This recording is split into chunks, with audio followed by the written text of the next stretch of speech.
Ladies and gentlemen, welcome to day 5 of the How to Make Money Online challenge. Here we are. We are 5 days in to this 30-day challenge, and today's topic is freelancing.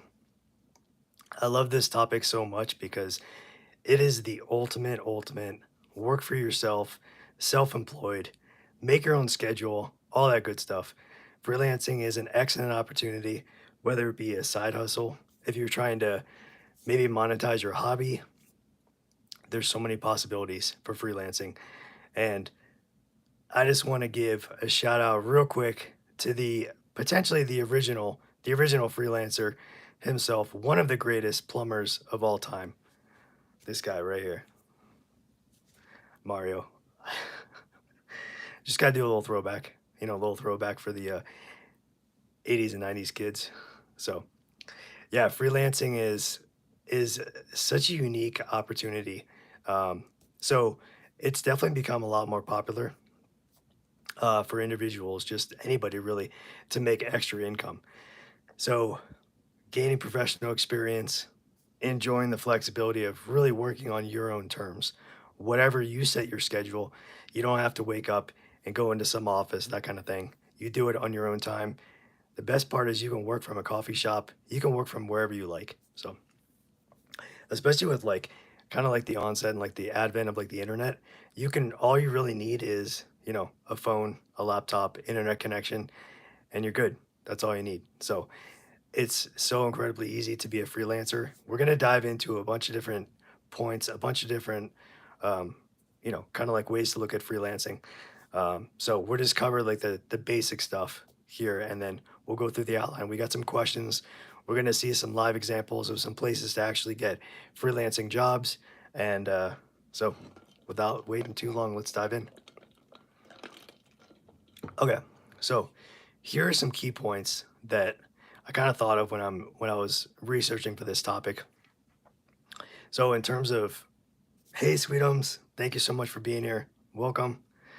So I was thinking about some different like topics, some key points, some things that I thought about as far as really wanting to make freelancing as a side hustle or as a full-time gig stand out. So number one has got to be the most important is the flexibility and the independence of working for yourself, being your own boss. So basically a freelancer. Hey, Elder Scrooge, how you doing? Thank you for joining. Basically, a freelancer has the freedom to choose what jobs they take, what projects they take. You can set your own schedule, and most importantly, you can work from anywhere, which is probably the best. That might be the number one thing, is just not adhering to any schedule. So that's awesome. So the next key point is diverse opportunities. Hey, Faisal, welcome in. So diverse opportunities basically means there's a variety of different freelance jobs that you could take, you could create, and they're across all different kinds of industries and all different. They include writing, graphic design, programming, marketing, and much, much more. So the next key point that we're going to talk about is skill development. So freelancing definitely allows individuals to develop and hone their skills through real world applications, diverse projects, and other life skill building opportunities. And thank you, Sweetums. Appreciate it. Additional income, of course, when you think about freelancing, in a sense, you know that being an expert in your particular field, whatever that means, you can actually charge more for your services instead of, working for somebody where you get a set rate and you get a salary and that kind of thing. If you work for yourself, you can set your own, not only your schedule, but your own income too. So set your hourly rate or a fixed rate per project, however you want to structure it. So it can definitely provide like an additional source of income, which is recession proof, and you can achieve whatever financial goals that you have. So being able to take multiple freelance jobs at once is also a huge bonus. Just want to stop in and say thank you guys so much for joining. Really appreciate it. Welcome to the 30-day challenge, how to make money online. Every single day, we're going to be live streaming. Hey, Taria, how you doing? So every day we're going to be going live talking about a different business model, and today's topic we're talking about freelancing. Freelancing is really cool because it's basically like the ultimate self-employment, and it doesn't have to pertain to just like tech, just IT, that kind of thing. I mean, it can basically you can choose whatever it is your craft is or whatever your industry is, and you could be a freelancer. So it basically is another term for saying self-employed, which is pretty cool. So I just want to start out real quick, see if anybody has any initial questions before we kind of dive into our outline here.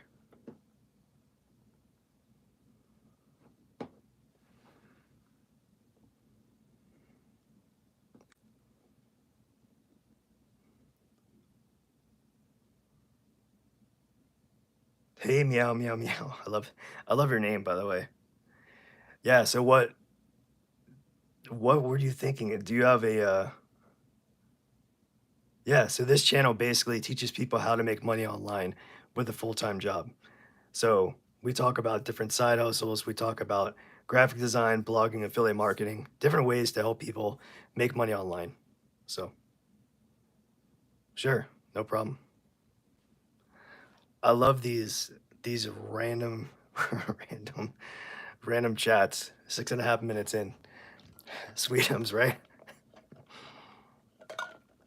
I guess you gotta kind of weed out the oddballs. Oh, okay. Right on. Yeah, you never know if, hey meow, you never know if some of these comments are spam. So are you, yeah, I'm just curious. Like, we'd love to have you stick around for this live if you want to learn about freelancing. Um, Definitely, for sure. So you do accounting? Right on. Sweetums, thank you so much. So you do accounting, meow? That's what you do. Um, that's cool. So have you thought about kind of like maybe a different, you know, what type of maybe freelance position or you might be able to kind of get into? Or have you thought about what you might like to do, a hobby or something that you might be able to do to get paid online? Or in a perfect world, what would you like to do? Oh, hey, that's okay. You know what? Seriously, like, you don't need to have a degree to do any of this stuff.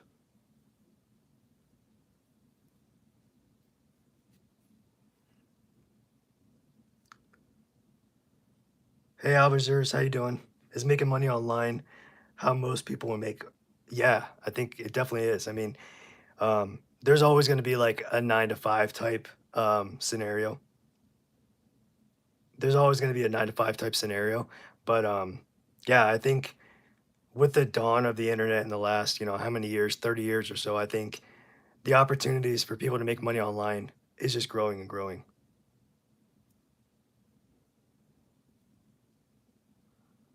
Hey, meow, definitely like try to, try to be respectful in the chat. Just try not to post like some random stuff. If you want to actually stay here and like kind of learn, we're totally cool with that. You guys giving some opinions, but just try not to post random stuff. So I appreciate it very much. So, okay. So we're going to talk about, excuse me, we're going to talk about, hey, Parham, how you doing? Thank you so much for joining. Thanks for popping in here. Okay. So, we kind of covered this a little bit in the beginning, but what is freelancing? So, in a nutshell, freelancing basically refers to independently working for different clients that you can choose on a project or a contract basis. Thank you, Sweetums. And it basically refers to working for yourself instead of having to have a full-time job, basically. That's kind of the gist of it. So, and the cool part about freelancing is it doesn't matter, you could freelance in for any industry. It doesn't matter what your trade, what your skill is. Freelancing is basically the opportunities are unlimited. So I think when people think about like how do you get started when you're just a beginner, you may have these skills from a previous job or profession, that kind of thing.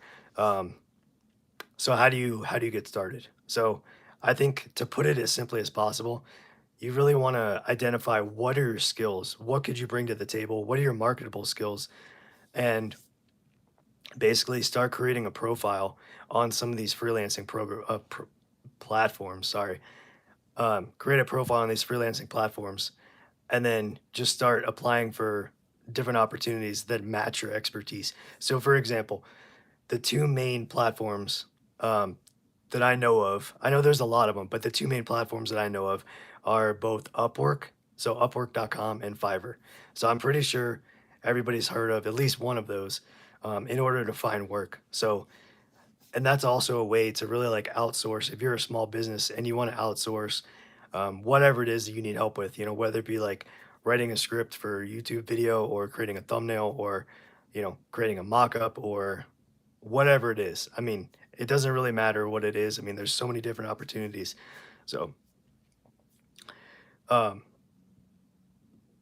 so as far as like skills, really the skills would directly it's really dependent on whatever skill that you have. There you're going to be able to find, a project that suits you. So it could be something that is in front of the camera, not in front of the camera.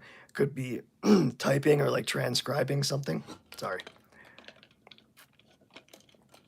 But it's really just a matter of finding something, taking action, and if you actually want to do this, you put together a profile. So Upwork and Fiverr, we're going to go into those here in a little bit. I'll flip it around the camera, and we'll actually dig in, and we can take a look at those two websites. But I just want to do a little overview real quick. Um, so we talked about the platforms a little bit, but the best platforms I think for beginners, so Upwork, Fiverr, and then you have Freelancer is another one, and then TopTool is another one. I think those last two are not as popular, but Upwork and Fiverr definitely are the place to go.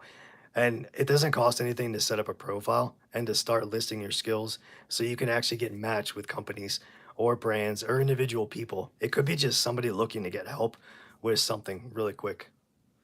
Hey, Kusazi, thank you so much for being here. Really appreciate it. Okay. So it's really easy to create a profile. So all you have to do is go to Upwork and Fiverr, and it's best if you upload. Well, we'll kind of go into it. I'm just going to do a high level, just like description real quick. So when you create your profile, you definitely want to make sure that you use all of your real information, like your real name, your real location, that kind of thing. Upload a professional photo, not something, of you out partying and that kind of thing. If you want to take this seriously, it doesn't necessarily have to be like a headshot type photo where it's like a suit and tie or dress or whatever. Like just business casual clothes, I think is probably good.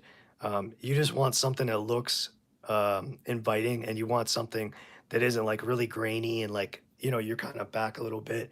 You want to make sure it's professional. So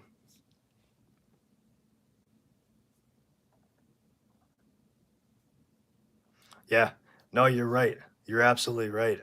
Abizers, definitely. I mean, that's something that I think it's valid. It's super valid. And I think that's something that each individual has to probably get out of their own headspace. They have to decide, do you want to work for somebody, like as far as like being an employee of another company? So yeah, absolutely. Kusasi said it right. There's nothing wrong with that at all. And I agree. I mean, we have just been, hardwired to think, hey, this is traditional employment. You go in, you clock in, you do your thing, 8 to 5, 9 to 5. Um, which is the beauty of kind of why we're talking about this topic here, and hopefully enlighten or at least maybe awaken some curiosity or maybe some interest for somebody out there. If we can open somebody's eyes and say, you know what, I'm tired of doing what I'm doing, I may want to try this new thing out. Um, and that's the thing, like Kusasi said, seriously, like you can do it as a side hustle, you can do it while you have a full-time job, and just kind of only take on maybe one project, that kind of thing, or take on one little piece of work. So, yep, that too. That's an excellent point. Excellent point, Kusasi. Because more often than not, it may sound like it would be easy to try to find a side hustle that like mirrors or mimic what you're doing in your professional job, but maybe you're tired of that. Maybe you're like, oh, I don't want to do this anymore. I want to do something else. So you've acquired these skills through life experiences and whatever it may be in your personal time, in your private time. You don't have to work or whatever, and you want to try to carve out a space for yourself with these new set of skills, which I think is a perfect, that's a perfect thing. I mean, some people like, for example, maybe they're like, you know, in accounting or in like journalism, that kind of thing. But during the day, but at nighttime, maybe they just really like gaming and they're really like video games or that kind of thing. I mean, you can always do like, maybe start a Twitch, like an online gaming thing where you game live, that kind of thing. And maybe you really like gaming after you're done with work. And that's your way to kind of like calm down and reset and just kind of focus. Um, Maybe you don't know that there is a platform out there that you can get paid to stream yourself playing video games. So something like that is pretty wild that that exists and that's real and that's definitely a real thing. So you can literally get paid for people to watch you play video games. And that's just an example of like if you're this really kind of suit and tie person during the day and then at night you just like to veg out and play I don't know, whatever, Call of Duty, whatever you like to play. So that's the drastic, like the dichotomy of like how this works. I mean, the opportunities truly are endless. And of course, there's a lot of, different spectrums as far as like if you want to follow whatever your day job is closely, you can also do that. And then just because if you have these skills and you want to put them to good use, then you know it like the back of your hand, that kind of thing, or you can do it in your sleep. Then that might also be a way to start and then kind of branch out if you want to do that too. So I think another big thing is, like how do you set your rate? Like if you've never done this before, how do you know what to charge, who to charge, that kind of thing? How do you get paid? So typically with these platforms like Upwork and Fiverr, with every platform, right? They're going to charge X amount of money. They're going to take some part of the profit. So let's just say, you know, I would research whatever the industry is, like competitors, competition, in terms of like whatever the industry standard is, kind of research that rate. And then you have to kind of consider what your experience level is. So let's just say you've been doing it for maybe 2 or 3 years versus somebody who's been doing the same thing for 20 years. Then, it makes sense that they could command a higher price or a higher, maybe hourly rate, or if you're going to do more of like a set rate for like a project, then you could command that way. So, but also you don't want to undersell yourself, undercut yourself. So you know exactly how much you're worth. And what you could do is maybe just do a trial run or set like, okay, I'm going to start it at like maybe what, 30, 40, 50 bucks an hour or something like that. And then if that's going well, if you're getting clients and you're building your list and you're getting, positive feedback, then maybe the next project you bump it up 10 bucks an hour or something like that. So it's really I'm sure like a trial and error type of thing. Um, and at the end of the day, you're the one that sets your own prices anyway. So if you set it too high, you'll probably know that either people are not, accepting your proposals because maybe it's too high. But you got to remember, people are willing, companies, brands are willing to pay for that experience. So somebody that has experience and they can prove that they have that experience, they're willing to pay more or pay a high dollar amount. So definitely number one, don't sell yourself short. If you know that you're worth this much money and you think you can command that much money and you have the experience, why not, right? The worst thing that's going to happen is, nobody's going to, they're not going to accept your bid or your proposal, that kind of thing. So, sure. All right, Kusasi. So, when you're first starting out and you have no reviews as a social proof, how do you make yourself stand out so that people choose you over someone who already has reviews? Yeah, so I think that is a common, yeah, that's definitely a common, I think, concern or worry, like when you're just getting started to try to figure out. So what I would do is I would say, um, take, maybe at that point, if you have no reviews, if you're really like no name, then maybe what you do, the best advice that I would say is maybe lower your price, pretty drastically. So you can at least get in, you can get like a list of clients going and then prove your worth. So if you don't have any way, you have no reputation online, if nobody knows your work, it's probably best to set your starting price or what your cost is for the project or the individual low. So see what other people are charging and then maybe like undercut that by maybe 15 to 20% just so people see that you're clearly lower. And then as long as you have your profile set up, you know, your picture, your profile, and as many different forms of references and reviews and that kind of, not reviews, but like your portfolio, what you've done, if you can show kind of like a resume, this is the experience that I have. You have to just kind of maybe get local clients possibly, and then have them leave a review. So that might be something, even though you didn't find them online, like through Upwork or Fiverr, maybe if you did it locally and you built up a little client list, they could leave a review as in, you know, on your Fiverr page or that kind of thing. So yeah, definitely abusers. Yep. You know, someone who works security guard and simultaneously sells stuff online. Yeah. Yeah, absolutely. I mean, oh, while on the job, are you serious? That's pretty lucky that their job is not their job is not catching on to that. That's I can understand the allure and the draw for that, but that's kind of risky, isn't it? Yeah, that's true, Krasasi. I mean, I think there's a little bit of a gamble as far as like lowering your price. I mean, I think to a certain extent, you got to kind of take a risk and hope that people choose you or accept your proposal. And you can like bid out different projects. Like, you know, I know brands will come to individual people.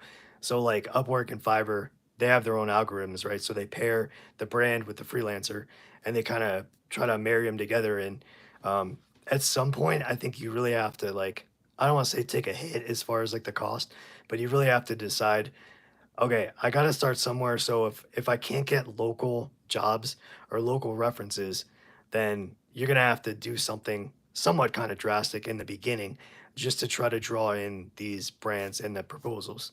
Um, I think there probably is a direct correlation between thinking the lower the quality, I mean, the lower the asking price, the lower the quality, but you got to kind of, I think, push through that and just prove that wrong, right? So once you do like exceptional work at like a much lower price, then you start building those reviews, and really it's people taking a gamble on you, taking a shot, right?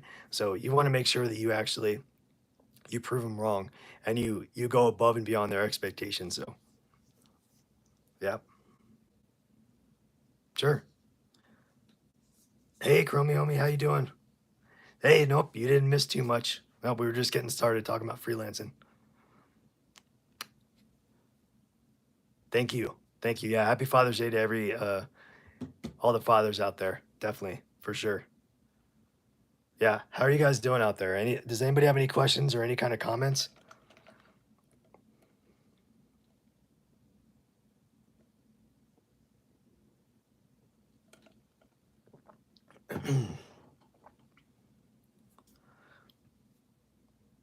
You know, I think another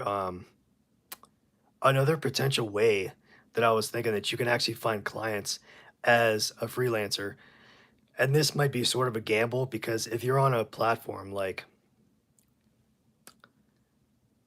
oh yeah, Chromium, yep, sorry, I missed your question. It just came in. Have you ever personally hired anyone? Yes, I have actually.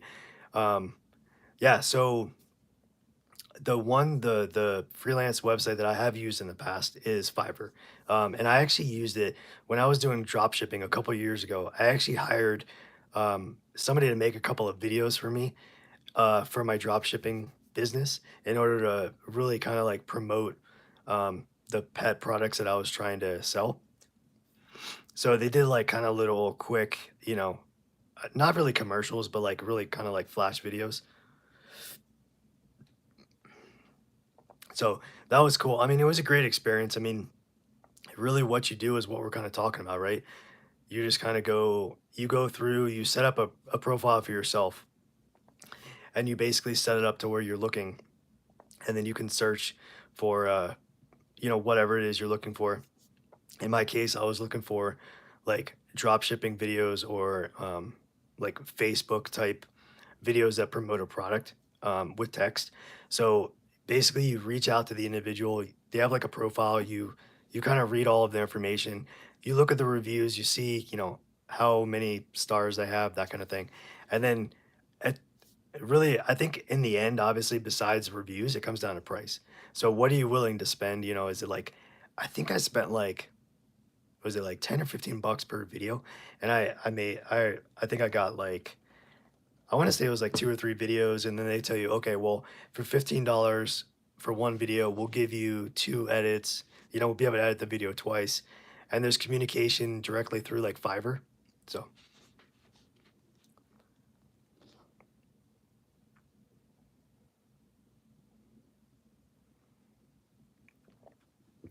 yeah, definitely. Definitely Chromie homie. So the turnaround, usually as part of the Fiverr profile, the individual, whoever is the freelancer, they set their own turnaround time. So basically, they say they'll give not necessarily a super generic response, but it's basically like a canned, like, okay, my typical turnaround time is 24 hours, 48 hours, whatever it is.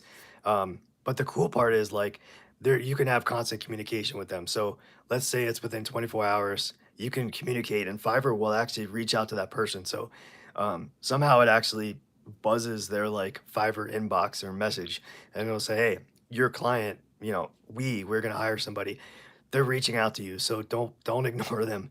You want to keep this communication going, and Fiverr is really big about keeping the communication going on both sides, but more specifically the freelancer, because that's how you're getting paid as a freelancer. So I would say it's anywhere. It really does depend on the job and what the actual individual person or the freelancer, what their kind of schedule is.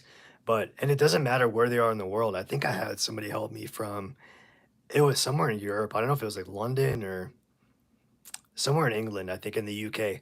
And that was so cool to me because I'm like, all right, I'm in the States and you're helping me. It doesn't matter who helps you, who cares, right? It what matters is their reputation, the reviews, and price. So you don't want to feel like you're getting ripped off by any sense of the word. So that's an important thing, I think.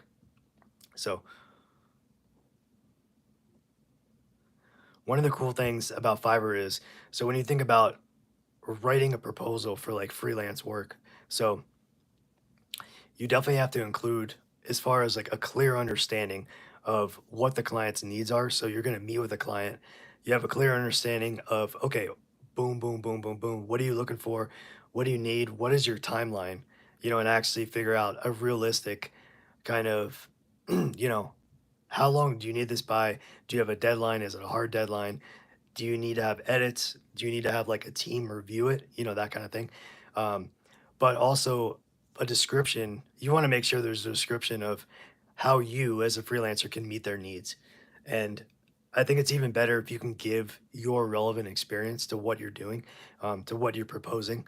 And of course, you want to give them a competitive rate. So I think there's like a little hierarchy kind of structure in terms of, okay, well, when you're starting out, you don't have the full experience. You don't have like a ton of reviews, and you don't have a lot of people who really vouch for you. So you really have to make it the best that you possibly can. And this goes without saying, obviously, like with a resume for an actual job, you don't want to lie. You don't want to try to cheat your way through, and you don't want to be deceiving or make it sound like you know more than you do. Because if if a brand hires you and you become one of their clients, and then they ask you to do something but you're stuck, you're like, oh crap, I've never done that before. Well, it said here on your resume or your portfolio that you do know how to do this. So then instantly your rating like goes down, and they're like, okay, you're not who I thought you were. And they can cut you off. They could say, all right, screw it, we don't want you to work, we don't want to work with you because you basically like, not misinterpreted, but you basically, it's like false advertising, So you definitely don't want to lie. Definitely don't want to lie. When you're starting out, if you're like desperate to get clients, you just got to grind, keep going and grinding and grinding, grinding. So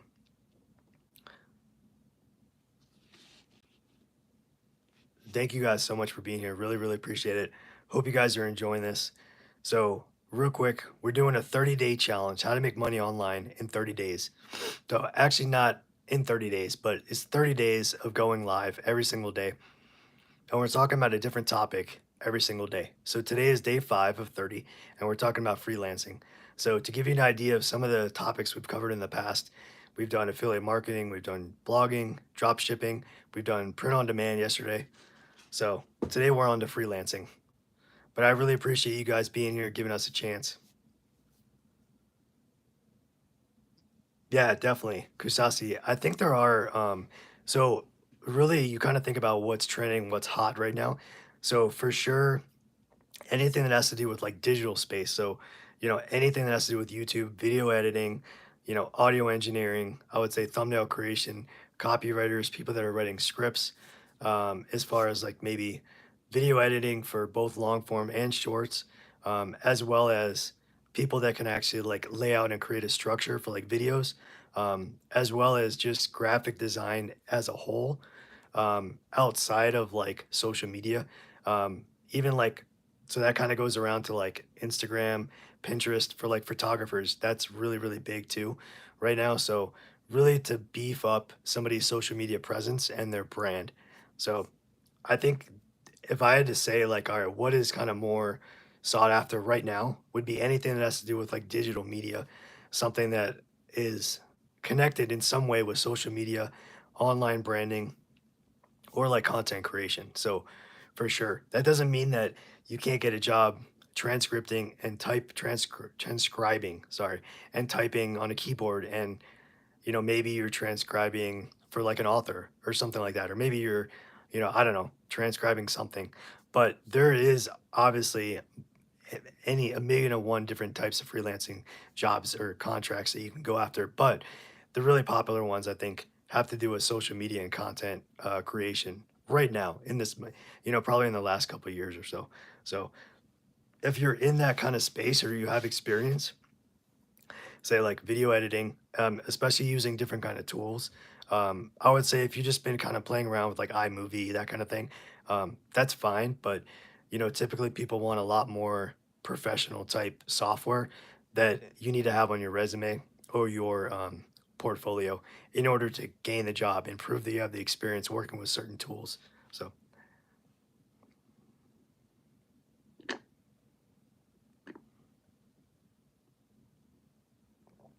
yeah, Abizers definitely. That is all like that's all valid stuff. Seriously. I mean, it's definitely stressful. I mean, and so kind of going, "Hey Joy, how you doing? Thank you so much for being here. Love seeing you. Thank you for coming back. Thanks for joining another live stream." So, Albizers, yeah, I definitely think as far as like the irregular income, if you're choosing to do this on your own and you don't have like a stable type, traditional income kind of thing at like a 9 to 5 job or whatever, there is stress, absolutely. And I think you really have to just kind of decide like, can you have or can you find like sort of a stable income before you decide to do this full time, Um, in terms of like if you don't want to go to the traditional workplace, I mean, you can have some sort of a stable income just anywhere, right? I mean, even if you're at like a fast food place or like a restaurant or, any kind of thing, maybe like an office assistant or whatever it is. I mean, I think to reduce some of the stress and anxiety, you kind of need to have some form of stable income, at least at first. It doesn't matter what it is, just something to kind of help pay the bills. Um, but I think to a certain extent, there's nothing that's going to take away the fear totally. If you want to just dive in, um, and you really have to be confident in your skills and your experience, and you just have to have a positive outlook. And I think if you maintain that mindset, I think you can go in there and you can basically sell yourself. That's what you're doing. You're selling yourself for these jobs, right? Yep, absolutely. Yeah, that's a great point, Chromie homie. So that's well said. It's basically like, in my personal opinion, I mean, I know that there's certain circumstances where it's maybe there is no opportunity to try to take a another job, side job, or even something part-time that's stable, just to kind of get make sure that you have some solid ground while you're freelancing on the side. If that's not an option, then you really have no other option to dive headfirst and just go. And you have to really just kind of like hit the ground running. You have to face your fear, kind of embrace the anxiety and the stress. But hopefully you would be able to kind of combat that a little bit by having at least a little bit of stable income coming in until you made that leap to go full-time freelancing.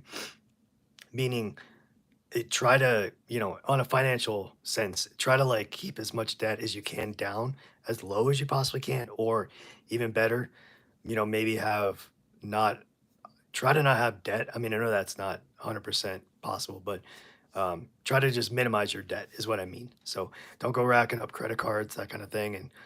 But you know, I think I believe in that saying of like, if you want something bad enough, you'll find a way to make it work. So that's really kind of the way that I view it. I mean, personally, I wouldn't, if I had the choice, I wouldn't do anything full time unless I was financially ready and had enough of a cushion as far as like some income. I know that's not always the option. Everybody doesn't always have that option, which is totally fine, totally understandable and acceptable. So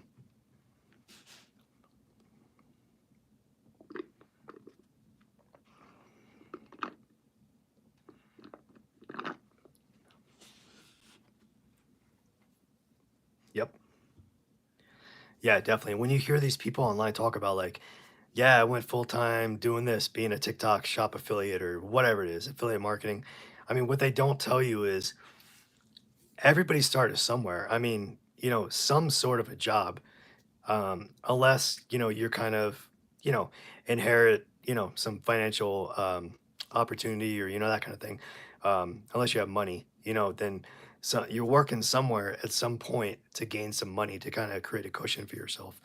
So, but I just think the allure and the draw of being a freelancer and working for yourself is incredibly like this, just this almost kind of like this fantasy idea that, you don't have to ask somebody when you can take time off, or, oh, you don't feel well, or your kids are not feeling well, so you're going to stay home, but your boss says you can't because it's too busy because somebody's already out of the office.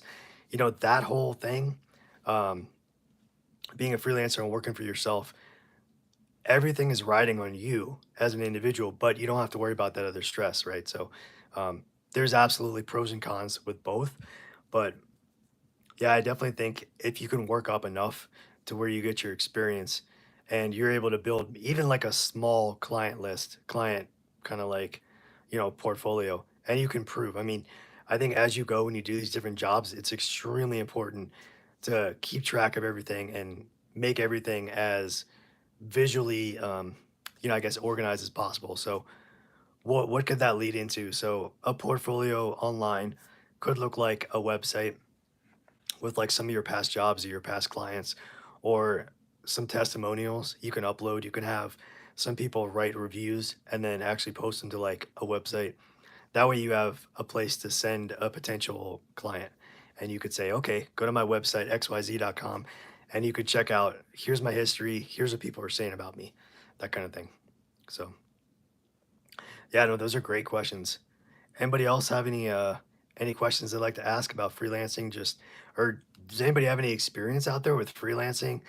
Anything they'd like to share to kind of help the group or at least give some insight? Maybe, you don't have to go into detail, but just anything that might help somebody who's watching this, I think would be super appreciated.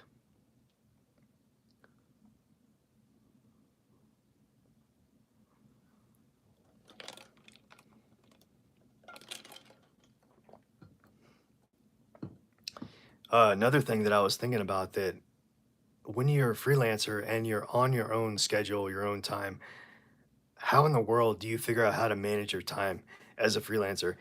And I know that time management is not the best.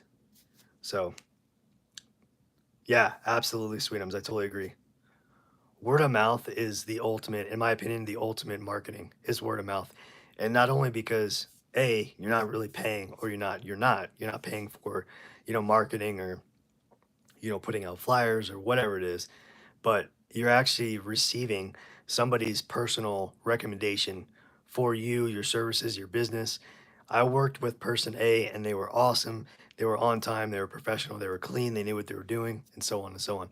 So I agree. Word of mouth, you cannot beat word of mouth. That's the ultimate compliment, recommendation, and I think basically just um, for your for your accolades, yeah, that kind of thing. Yep, that excuse me, that's so awesome. I mean, that just shows Sweetums through starting when you're learning a skill and you're building it up and then you learn and you keep educating yourself and you keep learning a little bit, little bit, little bit to the point where you can step out and you can take that leap and then you start attracting people and attracting not just people but brands, businesses, and you attract these individuals that want to work with you and you're like, okay, this is what I've done. Here's my portfolio. Go check it out and you let me know if this fits within what you're thinking or what you're looking for. So I think it's invaluable. At some point when you're just starting out, you're not going to have this huge portfolio, this huge client list and everything, but that's okay because right, we all start from the ground up. So as long as you start and you give it effort and you really take it seriously and you take it and you do as best you possibly can, then I think you have no way to go except for up and start building your reputation. So,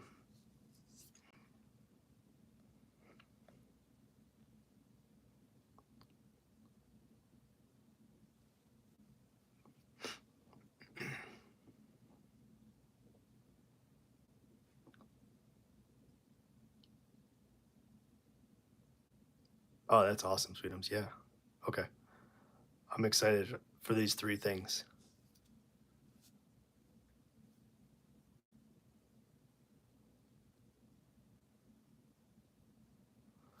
Oh, joy, that is great. That is invaluable too. Seriously, when you're doing things on your own and you're being your own boss, I mean, I think as much as we want to kind of like maybe glaze over that part, the money and the finances, the taxes and all that. It's not as glamorous, but I think it's incredibly valuable and we know obviously like it's a necessary evil kind of thing. So, yeah, that is a great point, Joy. Thank you so much. That's super, super important and incredibly a great reminder for everybody who wants to at least learn and try to keep track, stay on top of your finances is crucial, is absolutely crucial. Because you don't want to get stuck with this huge tax bill or, you know, maybe get in trouble with the IRS or what have you. So, okay. So these three tips, Sweetums says, are be nice, submit work on time, and have excellent work. I love that. It's it's simple. It's like very easy to understand and it's none of those things cost money, right? That's all mindset. That's all your work ethic, how hard you want to work, your focus, your mindset and like your mental, kind of like your mental what is it? Like fortitude. I mean just something like, hey Denal, how you doing? Thank you so much for joining. Really appreciate it. Yeah, I mean, definitely Sweetums can probably speak to that, but I think yeah, I think in and being able to focus and being like a team player, I think being nice, I think is definitely something that can be viewed or the perspective of that in different ways, but I think it means just being open and right. You don't want to get stepped on or walked all over, right? Right.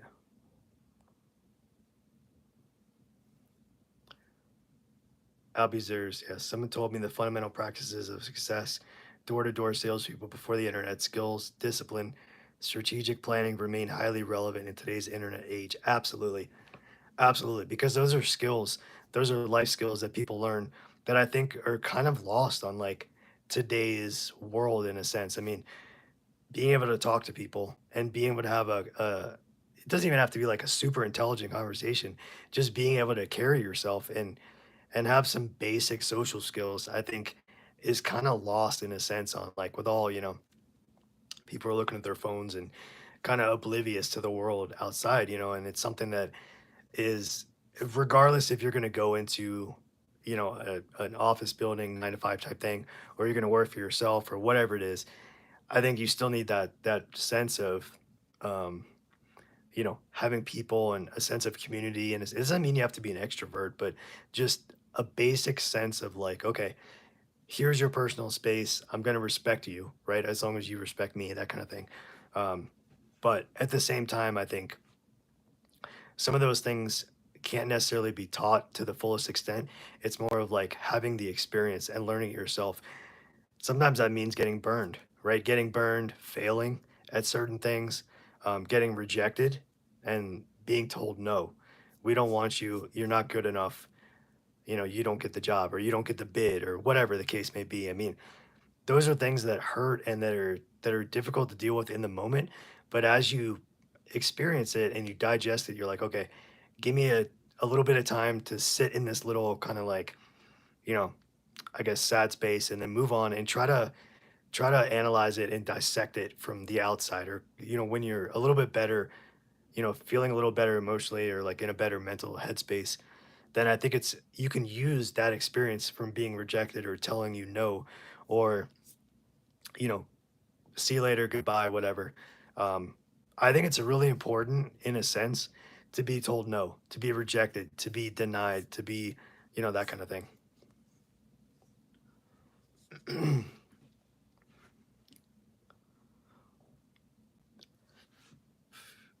Yeah, Kusasi, that I think that's something that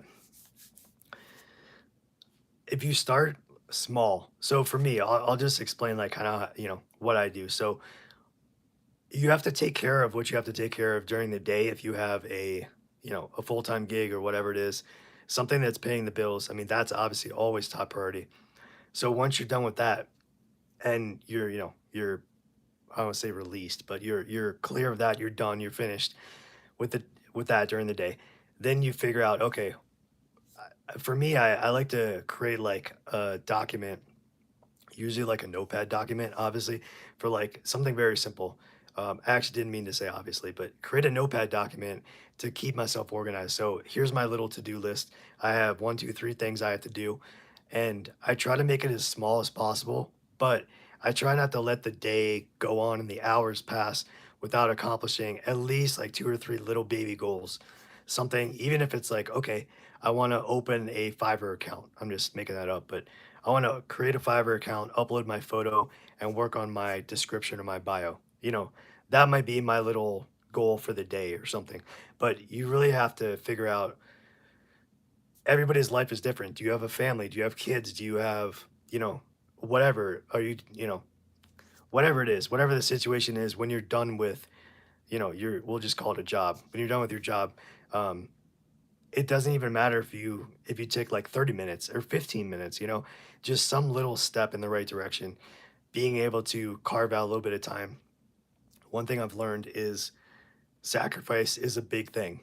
If you can sacrifice, and if you live alone or if you have family or whatever it is, um, you have to communicate that there's going to be some sacrifices with time, with maybe you as an individual not being around as much for a little bit, because you're really focused on you you want to have success for the long term and not the short term.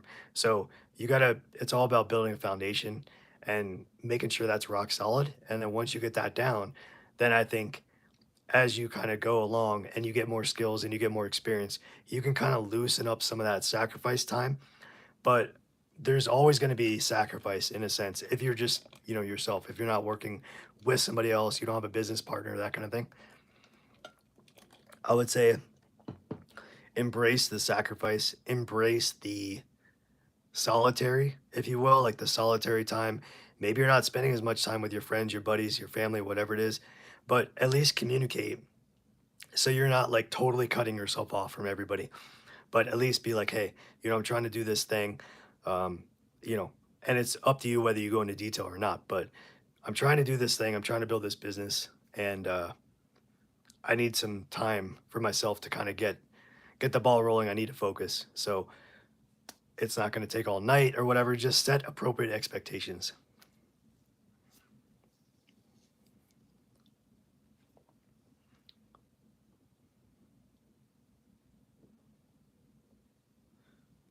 Okay, so what if the skills you have aren't really something you can monetize as a freelancer? How would you propose starting to look for skills or something you can build towards that goal? Yeah, so let's just say, for example, maybe your skills are,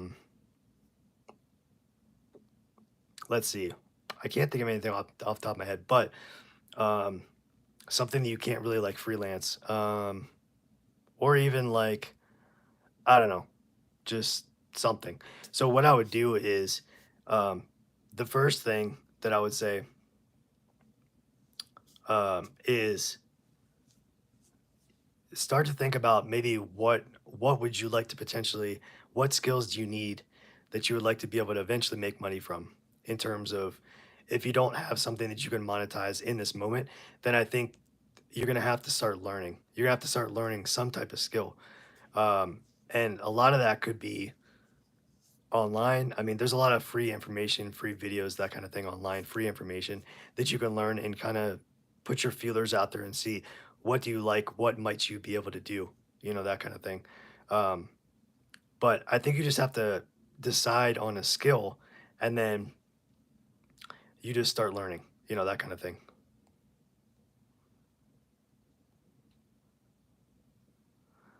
Say you're at home, you need a job where you can take care of your kids but work online.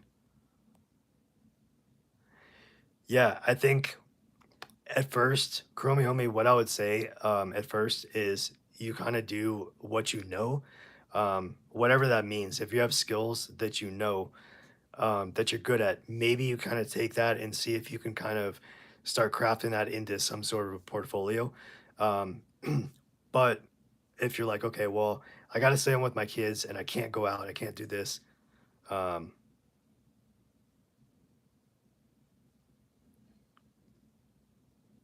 oh, thank you. Thank you so much, Daniel. Really appreciate it. Hey, Farouk. I see your comments in here. This is actually about, we're talking about freelancing, so it's all good. I mean, if you want to stay and hang out, I'm definitely, I'm good with doing stuff myself, so don't worry about it. Um, feel free to drop if you don't want to hear what we're talking about, but thank you. Hey, Jemiah, how you doing? Welcome in. We're talking about freelancing here. This is a 30-day challenge, how to make money online. Every day is going to be a different every day is going to be a different topic, a different business model. So today we're talking about freelancing.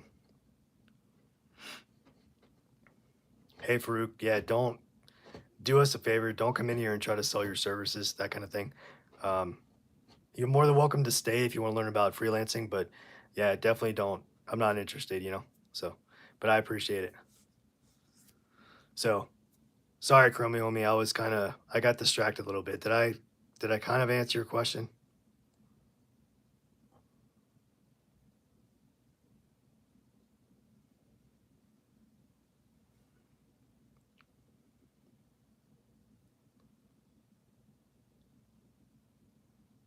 There you go. Thank you, Sweetums. I was just about to, ask you about that. Thank you. I appreciate it. Awesome. You're welcome. Yeah, no, I mean, that's the tough part about, being on these lives. I mean, it's all good. Like, I'm totally cool with people giving their own opinion and giving their thoughts and their comments and stuff. But, I mean, you got to be respectful about what the topic is, that kind of thing. So yeah, actually right now we're on day 5 of a 30-day challenge. So I am broadcasting live every single day until July 12th. And it's a different topic about how to make money online.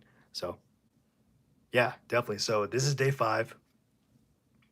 So, yep. Yeah, definitely would love to have you come along if you're interested about learning how to make money online with different topics, different business models. So, yeah, thanks for popping in. So, we talked about how to manage time as a freelancer. So, next I want to kind of cover as far as how do you handle like the payment side of it. So, not necessarily like what you're actually charging, but more of like the payment platform. How do you get paid? How do you do invoices? That type of thing. So the two biggest payment processors, at least that are the most, kind of like widespread or widely known is going to be PayPal and Stripe. And those are both online payment processors. Everybody knows about PayPal. So, oh, that's awesome. Thank you so much, Tamaya. I really appreciate your support. Thank you. Definitely means a lot. I appreciate it. And all of these lives that I've done the past, 4 days now, everything is still up. So if you'd like to go back and, kind of watch a replay if you'd like to. So I appreciate that. Thank you. Thank you for the support. So basically you have PayPal and you have Stripe. I mean, there's other ways. You have some people I've heard of getting paid through, like Zelle, Cash App, that kind of thing. Venmo.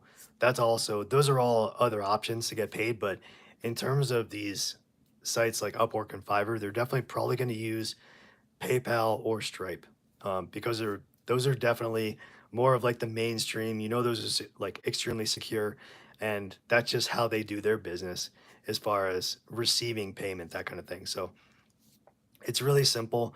I mean, most everybody, for the most part, probably has a PayPal account, or somebody who does. So if you don't, and Stripe is basically like the same kind of thing, except it connects right to your bank account. So you sign up with an email address. You can just go to like stripe.com and sign up. And then depending on if you're working through Upwork or Fiverr, whichever one you can choose, or sometimes there's even an option to actually do like a direct deposit transfer. I can't remember the exact name. It's like ACH, kind of from like the company, like Fiverr, Upwork, right into your bank account, a direct deposit. So that's also another option. So when we're talking about kind of going back to, the freelance profile in itself. So when you think about when you're putting together a profile, what the heck do you need as part of your profile? So does anybody have any ideas out there? Like what would you guys include as part of your profile? Or what do you think when you're putting together a profile? Like what do you guys think that you should include when you're building out your profile?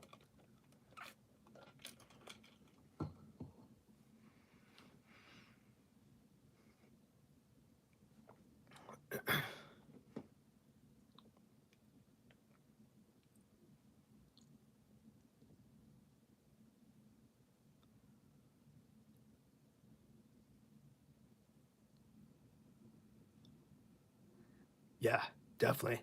Sorry, Chromium, the chat is a little delayed on my side for some reason. Yeah, absolutely. So education and experience, those are two huge ones, definitely.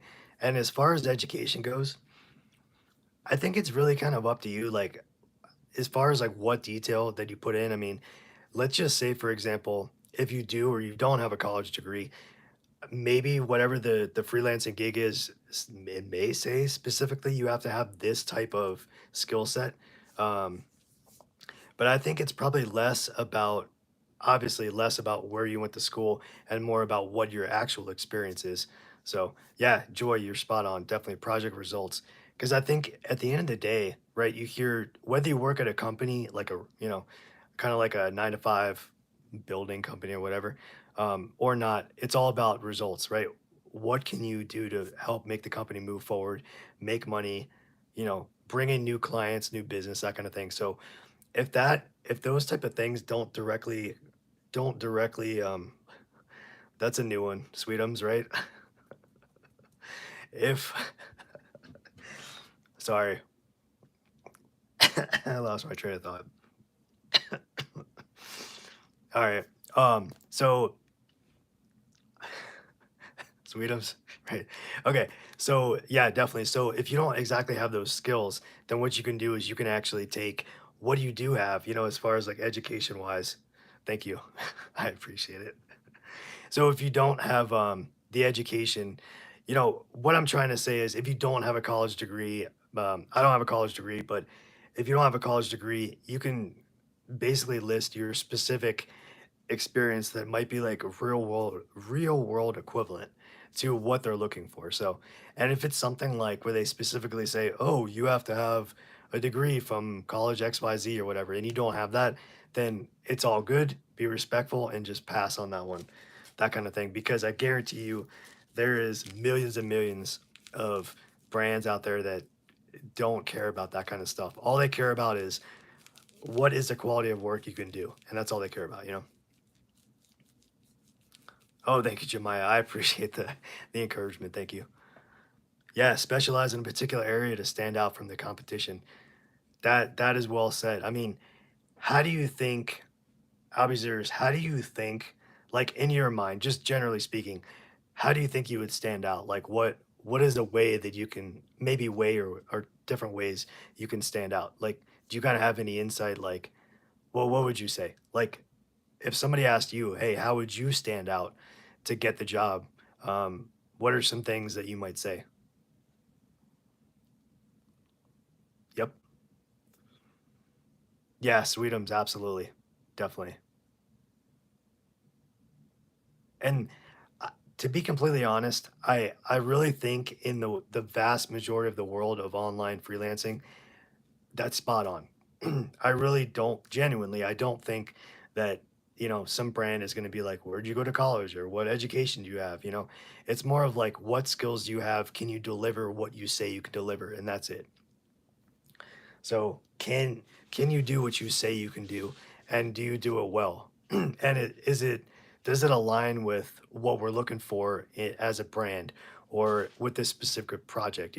I mean, I think when you work online, it just all bets are off as far as like the traditional sense of a resume and the structure. But I think a portfolio, an online portfolio, whether it be like your own website or that kind of thing, is incredibly, incredibly beneficial. And it can only just help you in the long run because that way you don't have to tell your story like a million times. You can actually point this brand or this company, be like, hey, go to xyz.com and go check out what I've done, who I've worked with. Especially if you're like in graphic design, video editing, content creation, that kind of thing. So,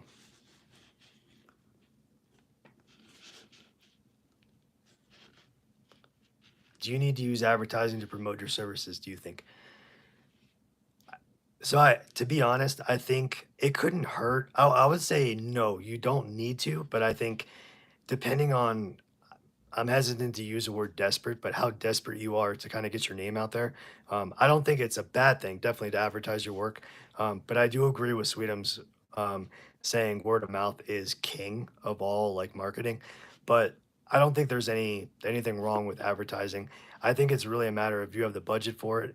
Do you have the extra? Do you have the resources? And is that something that you think you would want to do to kind of get your name out there and spread the word? But I don't think it's 100% necessary, but I do think it's a good idea if it fits in with your personal kind of budget and kind of how the way you run things. If you want to do that. So Albizers, take time to do introspective on your skills, experience, passion, identify what comes naturally to you, and what clients frequently seek your assistance with. Yeah, that's great. You said some great things, and I think you hit the nail right on the head.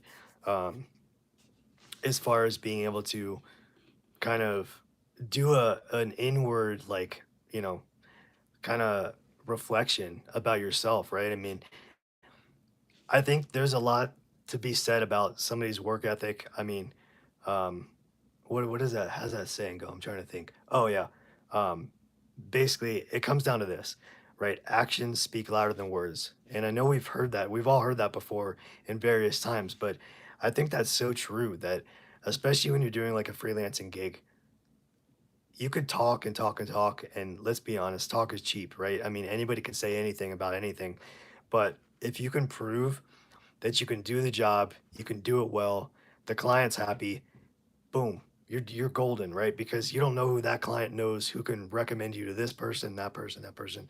And before you know it, you have a client list of 10 clients banging at your door just from the one client that you worked with. So I think it can definitely spread in a positive light, spread very quickly if you are genuine and you're good at what you do, you know how to do it, and you know how to basic communication skills.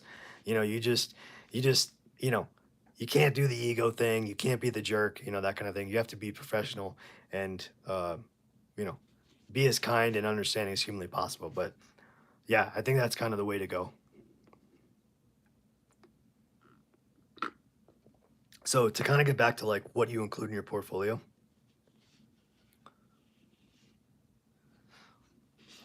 yeah. So if I had a difficult client or they had some sort of a dispute.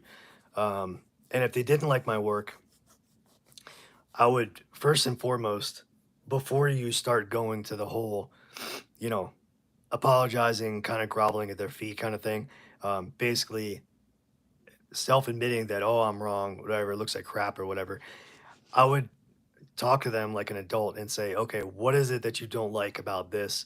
Or what is there some sort of challenge or hurdle um, that you're seeing with the work that I'm doing? And really try to pull out of them and really try to get them to answer as clear as humanly possible. What is it that they don't like? What are they upset with? Is it like the terms that you agreed upon, that kind of thing?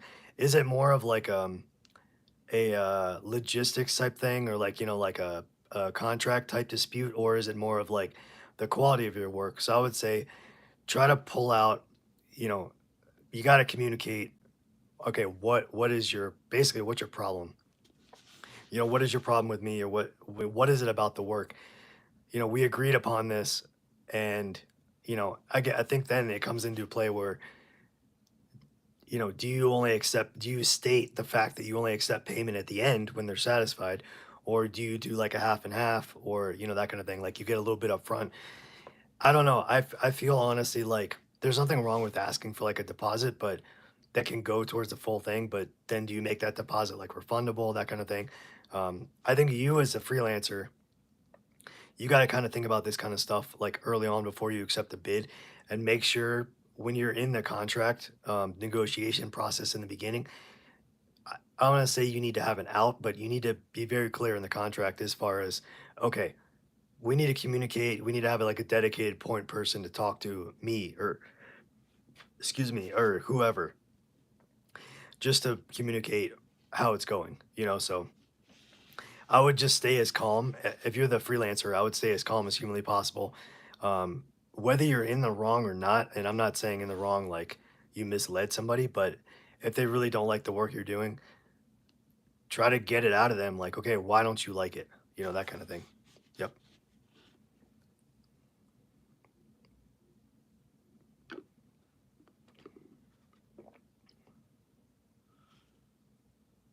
Yep. Yeah.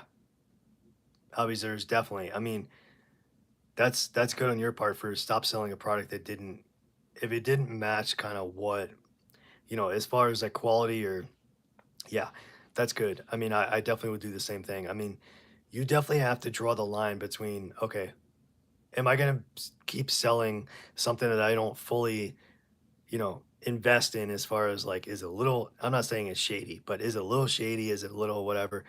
Hey, King, welcome back. Thank you so much for joining. Today's topic is freelancing. It's so great to see you again.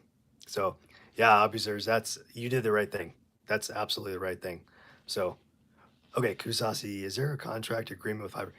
Yeah, so I think there is. I think as a whole, you basically have, the agreement solely with Fiverr in itself, that you're gonna actually participate. I mean, not participate, but like you're gonna actually view this as a business transaction, and you're going to take it seriously, and you're going to treat it, for lack of a better term, adult to adult, right? I mean, you're not just going to run out and try to scam somebody. That's one part of the contract. But I think individually, as far as like, so that's just like the contract to like do the work through Fiverr, and this is how you're going to get paid, that kind of thing.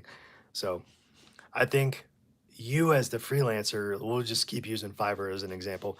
You can set some like subcontract terms in terms of like, okay, here's my turnaround time. Here's how you can contact me. I'm going to do 2 or 3 edits. You're going to be able to reach out to me, that kind of thing. So, yeah, I think I'm not 100% sure. Let me actually see if they do. I'm pretty sure they do put a hold Kusasi on it, but let me see. Okay. Okay, it looks like so Fiverr is going to put a hold on your account if you violate their policies. So I'm just reading this real quick off Google. It says creating illegal or fraudulent services, infringing on copyrights or trademarks, violating a third party's terms of service, creating adult oriented content, or intentionally copying other people's work, that kind of thing. So it doesn't, it sounds like if you're, quote unquote, on the straight and narrow and you're doing everything you're supposed to professionally, then they won't hold your payment or it won't get frozen. But if Fiverr themselves as a company finds out that you're doing some shady stuff, then it sounds like they can definitely put a hold on your stuff. So yeah, yeah, yeah, I know. I'm not even sure I want to like understand what that rabbit hole is, Kusasi. Like I yeah. So we'll keep obviously keep this, GPG rated live stream. So but yeah, definitely. I mean, it makes sense, right? I mean, it's one of those things where they want to make sure that they uphold the integrity and the professionalism and the the decency of the platform itself, that kind of thing. They just want to make sure that it's the most professional and like high standing that it can be. So hey King, sorry I didn't have a chance to pop up and say hello. Yeah, so we're just talking about freelancing today. Um, just so you know, today's day 5. I can't believe it's already day 5. That's crazy, right? So 30-day challenge. We're gonna end on July 12th, and today's day 5. Crazy. So yeah, so I would say that's a good question, Sweetum. So as far as like the legal side of things, I think if you, in my opinion, I think you're more protected in terms of like the legalese side. And, obviously, I got to give the disclaimer I'm not a lawyer, that kind of thing. So none of this is legal advice officially. But I would say if you go through Fiverr, that's like kind of your safe net. So you're kind of leaving the legal side of it to them. And, any disputes or any sort of, kind of conflicts or whatever would go through Fiverr. I would imagine they probably have channels and legal teams and stuff. But if you're doing like something on your own outside of like a Fiverr, outside of like an Upwork. If you're doing like a direct client to business, client to like freelance, then I definitely think you probably need to most likely, and again, this isn't legal advice, but most likely you probably need to form an LLC so you can, or some sort of, business kind of umbrella so you can protect yourself as an individual. So if somebody were to sue you or a brand or company were to sue you, they would sue the entity, the business entity, LLC, whatever it is, versus suing you as an individual person. Um, so that's just kind of like high level thought, but I think for the most part you're protected if you go through something like a Fiverr or an Upwork. And I'm not exactly sure what their cut is, Fiverr or Upwork. Obviously they're going to take a little bit of a cut because they're the hosting platform, right? They're the ones that are hosting the website to have all these opportunities available. And kind of like we talked about yesterday with Etsy, Etsy brings the traffic and the customers to you. Same thing with Fiverr and Upwork. They bring the customers, in a sense, the clients to you. So, sure. Yeah, definitely. So, okay, let me get my notes here. So, basically, starting an LLC is not that difficult. So, it's definitely going to be based on if we're going to talk about it in a sense of um, the United States. So, oh, Joy, yeah. Okay, so Fiverr takes $1 for every $5. Okay, so yeah, that's definitely. I mean, that's what is that? I'm horrible at math, but yeah, that actually like to be honest, that sounds. Does that sound kind of high? I don't know. I'm the worst at math, but I mean, I guess you get what you pay for as far as like you want to promote on the platform. So yeah, 1 in 5. Yeah. Okay.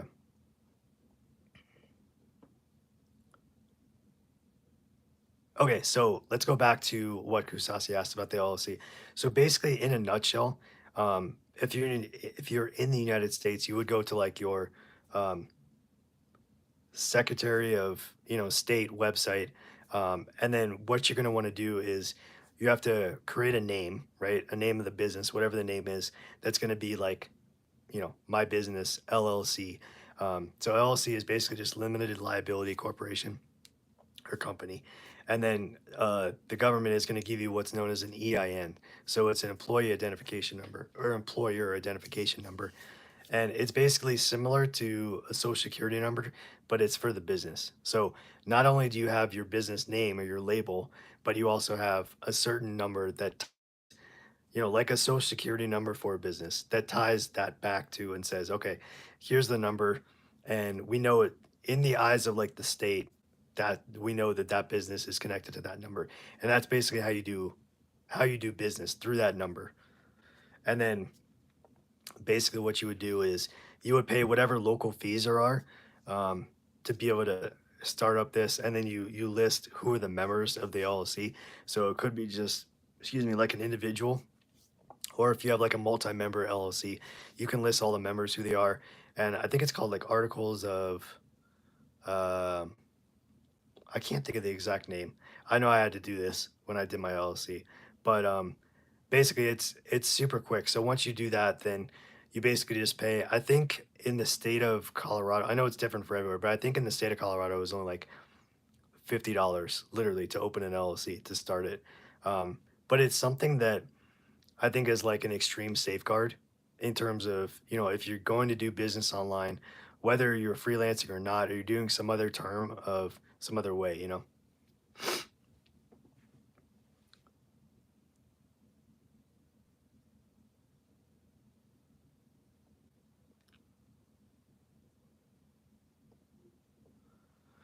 Yeah, so I would say, I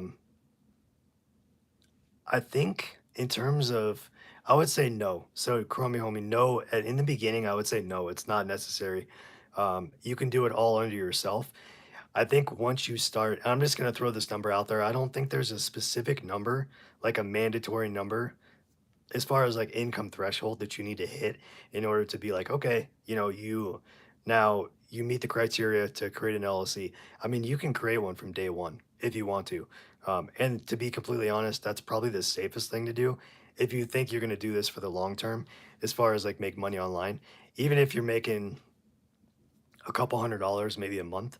Um, yeah, so I would say once you're at the stage where you're making a couple thousand a month, I would definitely probably start thinking seriously about, forming an LLC if you haven't already, just to protect yourself. And again, this is only speaking for the United States. I'm not sure how it works outside, but they may have something similar.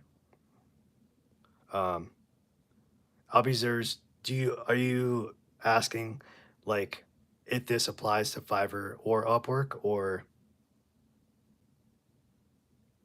Yeah, so I think the biggest advantage for sure to having an LLC or some type of business entity is the simple fact that if somebody were to sue you and you were to have to go to court for whatever reason, that somebody would sue and assuming you do business under your LLC, um, they would whoever it was would sue the company or the LLC. They wouldn't sue you as an individual, meaning if you're, let's say you own a home or you own a car or something, that is all under you as an individual, not under the business. So if you were being sued, then the law couldn't go after your home, your car, anything that would be listed under your personal kind of umbrella versus like your LLC. So, yep. Um,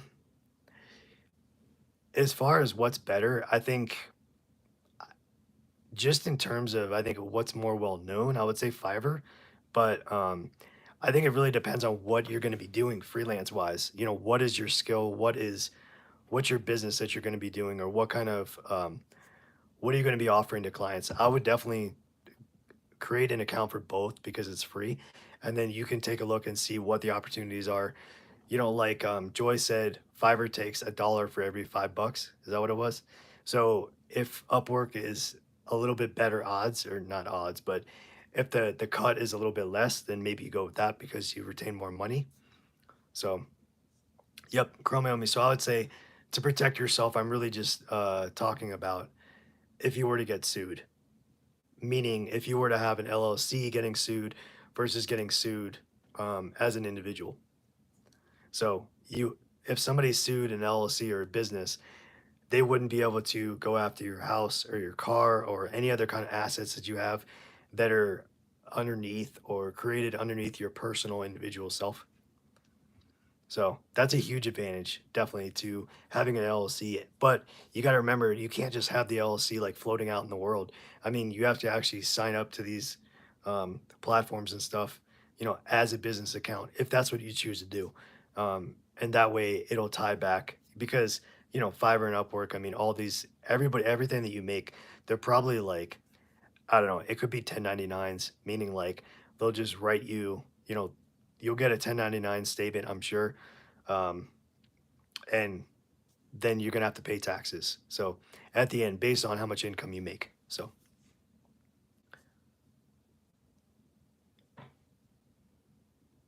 can you advertise your own personal website or business within your profile on Fiverr or Upwork?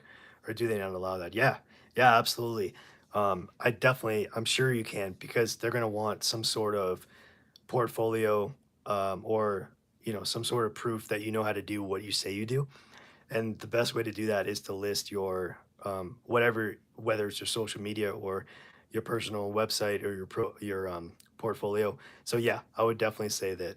Yep, you can list that stuff, the personal or your business, definitely, because you want to help promote yourself and you want clients that come to you that are considering maybe, going after your services or bidding for your services. You want them to be able to like feel confident that, okay, here's the work I've done in the past. So you can decide to work with me or not, based on what I've already done. So, yeah, yeah, absolutely. That's a good point, Chromeomi. So you can eventually have clients without having to pay them a fifth. Yeah. So I think, and that's kind of how, and I just the way that I look at it, like Fiverr and Upwork, in a sense, could theoretically be a side hustle. So whether you have a full-time job and you're doing Fiverr or Upwork, one of those, or if you start on Fiverr and you start building a client list, and then you can reach out. So there's communication method within Fiverr and Upwork, and you can actually go through and you could say, okay, instead of communicating through here, I'm gonna send you. You get the communication information, contact information for the client, and you can say, okay, instead of offering or submitting bids or that kind of thing, getting your approval, I'm going to submit it through my website, my personal email or my business email, that kind of thing. So instead of like doing business through Fiverr or Upwork, once you start building that client list, you can do it outside of, you can take them outside of the platform so you can retain more of the income without having to split the cost basically with Fiverr, just for the sake of like hosting the platform, that kind of thing.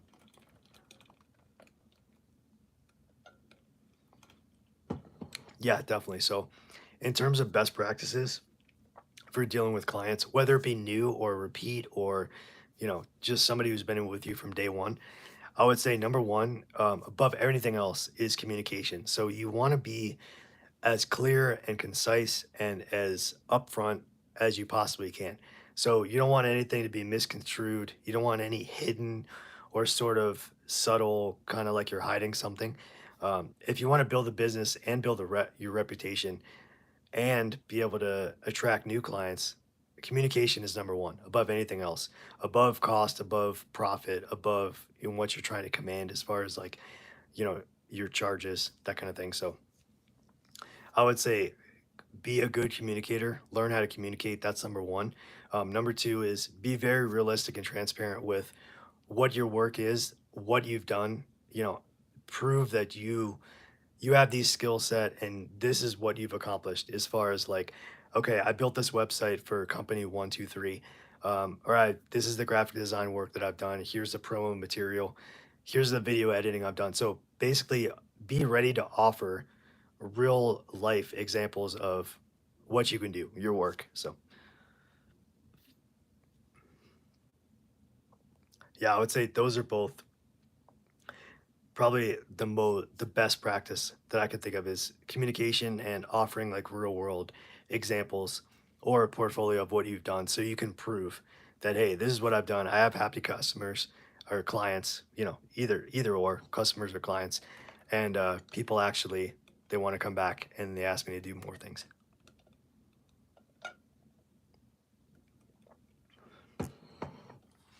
Yeah, I think it really depends on what is your skill? What is your actual your freelance service? Like, what are you actually doing? How long does that take? So, for example, video editing is very time consuming. It's a process that is like very meticulous. You have to go through every frame, watch the video, the audio, all that stuff. It has to be perfect, basically, depending on how big the client is. Um, so that could take a long time. So if so let's say one client, one job takes, let's just say it takes, I don't know, maybe like 5 to 7 days or more for one job, then it's going to take a little bit longer because you're not going to really be able to do two clients at once. I mean, I'm guessing you want to focus on one client in the beginning, make that, absolutely solid, rock solid, and then deliver the product to the client. But if you're doing something like creating thumbnails, creating flyers, graphic design, something, or building a logo, something that you can turn around fairly quickly that may only potentially take you 24, 48 hours, as long as it's high quality and it's good quality, then I think you can build your reputation and build your client list a lot quicker. Um, I think it's solely dependent on what your skill is or what your service is as a freelancer, and that's going to dictate how quickly you can kind of turn these jobs. But you don't want to just take a job and accept like three or four jobs because you just have them and you have them waiting in the wings. You don't want to just kind of like have them build up and like sit and wait. And you don't want to put these companies on the back burner. So if you can't turn out and you can't, you know, 24, 48 hours, if you can't deliver the product, at least one or two drafts of the product, whatever it is, product or service, then I wouldn't accept more than one job at one time. Because I think that's the thought is like, oh yeah, you're going to make more money, but there's not enough time in the day. If you can't do it like high quality, then I wouldn't accept more than one job at a time until your client is totally satisfied. And then once you know that they're satisfied, then I think once you get the raving review, then you can kind of go on to the next one. So I would see it to completion basically from A to Z. And I wouldn't consider it complete just when you deliver the product. When they're happy, you have them leave a review and just say, okay, this is how I build my business. Would you mind leaving a review? Or this is the lifeblood of my business. Reviews are a way to spread, get my name out there more, that kind of thing. And that's kind of like with anything online, right? I mean, everybody lives and breathes reviews. So if somebody's like, for example, if you're looking for a good place to eat and you look on Yelp, you look on Google Maps or whatever it is, Apple Maps, and you go to the place like Yelp and you say, okay, well, this one got 5,000 reviews. It's like 4.5 stars out of five. It must be good, right? And people are basically saying how the food was, how the service was, and so forth. So I would say don't be greedy and don't take too many jobs at once to kind of like gatekeep the jobs because I think that's going to, in return, do something. It's going to have more of a negative effect than a positive if you can't focus on quality work, and finish from A to Z. So, you know, I, I think that's a slippery slope, Kusasi. Like, I think that's an individual decision, or kind of like, you have to kind of resolve that within yourself. Um, and if it can work and it's original and you spent time on it and you're really like putting your creative mind into it and you create something, as far as like images or that kind of thing or promo material, I think it could work. And maybe if you just use it as like a guide and not like the end all to be all, like you do a little magic with AI and then that's it. So I would say it's not bad. It's just a matter of how do you utilize or how do you leverage AI in order to complete the job, or complete the task or whatever it is. I mean, can you do it in an ethical way to where you feel good about it? You're not feeling like, oh, I just, charged this client X amount of money and all I did was type in, two things in ChatGPT and it spit something out. So I think there does have to be a human element. And as far as like maybe submitting a draft and kind of seeing what the client thinks. And then if they're like, okay, well, add this, add this, add this, then maybe you could turn around and kind of add some more of like the human touch or the human element. But I don't think AI as a whole is a bad idea. It's just a matter of doing it the right way, I think so.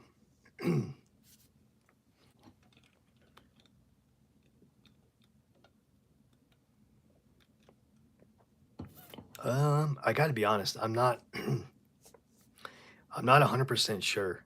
Um, like if it has to be totally, totally like your material, or your, that kind of thing. Um, was it Joy? Who was it that said? Yeah, Joy. Hey, Joy, if you're still here, do you know by chance, um, if like in Fiverr's contract or Upwork, if it explicitly says you can't like use AI, that kind of thing? I can't imagine that they say specifically no. I think it's just a matter of how you use it and what you use it for. And as long as there's still that original, I think kind of like content or that original creation, you know, like process, that kind of thing. I'm sure it's fine.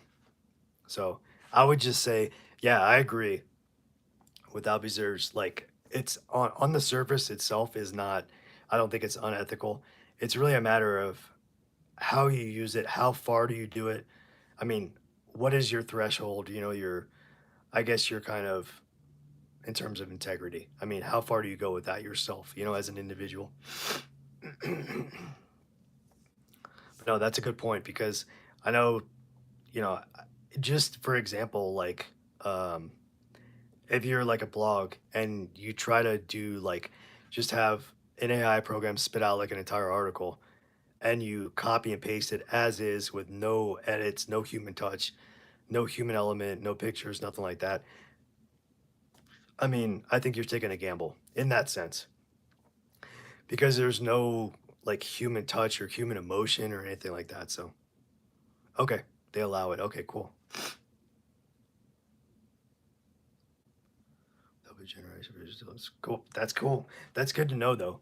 That's good to know for anybody watching like that yes, you can use the power and the just the the greatness that is AI in different ways, and if it's something that can kind of help speed up your process, but you still tweak it in a sense of, okay, I'm gonna have it create like the base or the foundation for me, or like, maybe like the first draft, and then you kind of tweak it. So yep, exactly, Chromium. Yep, yeah. I mean, who was it? Sweetums, do you remember somebody yesterday was asking us if they could create what the heck was it? It was like something about some kind of design through an AI program, and they could put it on a T-shirt. I can't remember what they were talking about. It was something. Anyway, so that's kind of like the same kind of thing. So we were talking about print on demand yesterday, and somebody asked us if they could generate images through AI. I don't know if it was like, was it Midjourney or Leonardo, one of them. Anyway, they were asking if they could generate AI images and then paste that image on a shirt because technically, I mean, that's an original piece if AI generated it, right? I mean, nobody created it, but um, yeah, that's right. Yeah, you're right. You're right, Sweetums. That was it. Yeah, yep. And that person said that yeah, they said they had a Facebook group of like 20,000 people, which was super impressive. That's pretty nuts. So that was awesome. I'm gonna take a quick sec to just thank everybody for being here. I really appreciate it. Thank you guys for participating and joining on this live stream.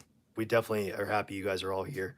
So we are doing a 30-day challenge. Real quick, we're doing a 30-day challenge, and it's basically how to make money online for 30 days. We're talking about a different topic. So if you guys would like to hang out with us and come along for the ride, um, definitely all you got to do for the challenge to be a part of it is subscribe to the channel and just hit the notification bell, and that way you'll know when we go live. And all the lives they're all going to be like up online, so I don't take any of them down, so you can rewatch, replay it, that kind of thing. So yeah, if you're interested. So yeah, that's cool. That's super unique. I mean, that's honestly like I think that's a good. So using it for POD, like print on demand, if you're not familiar with that, um, I part of me thinks that's like genius, and the other part is like how much would that raise the cost of like a t-shirt if you have like a bazillion colors in your design, even though it's like a killer design. Um, yeah, I'm wondering about that. I'm curious about that, definitely. Yep. So I would say, so Kusasi, when you ask about common mistakes, is that like freelancing? Common mistakes about if you're a freelancer?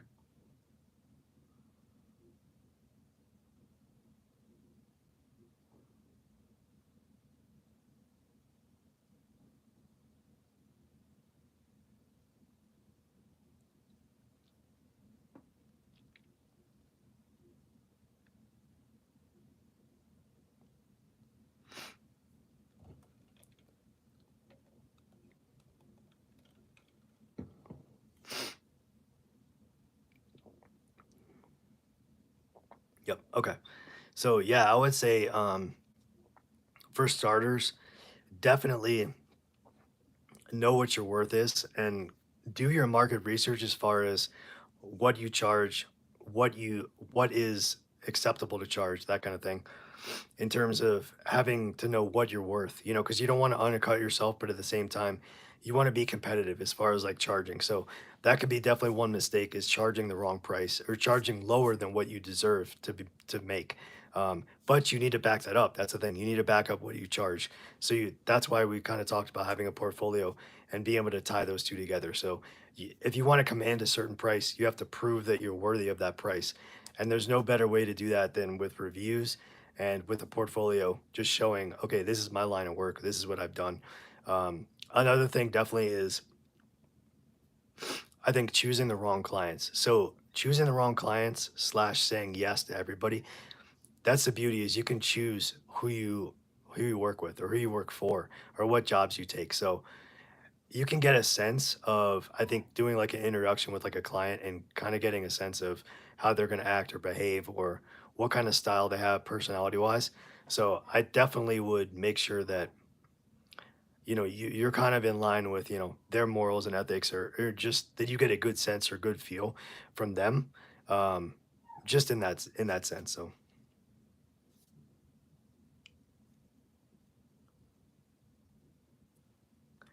how do you protect yourself and your brand and your time and your money and all of it?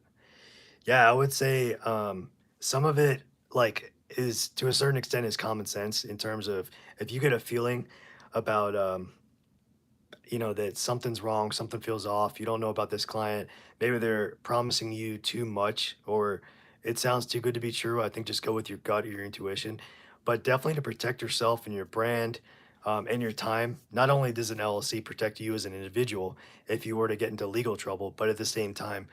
Um, Being very selective with your who you work with and what projects you choose to accept, I think is also crucial. So you can do as much homework as you can on the brand and, you know, do the same kind of thing. It's like almost like an interview, like as much as they're interviewing you to get your bid or to, you know, to get your services, you got to do the same thing. So are they a good fit for you?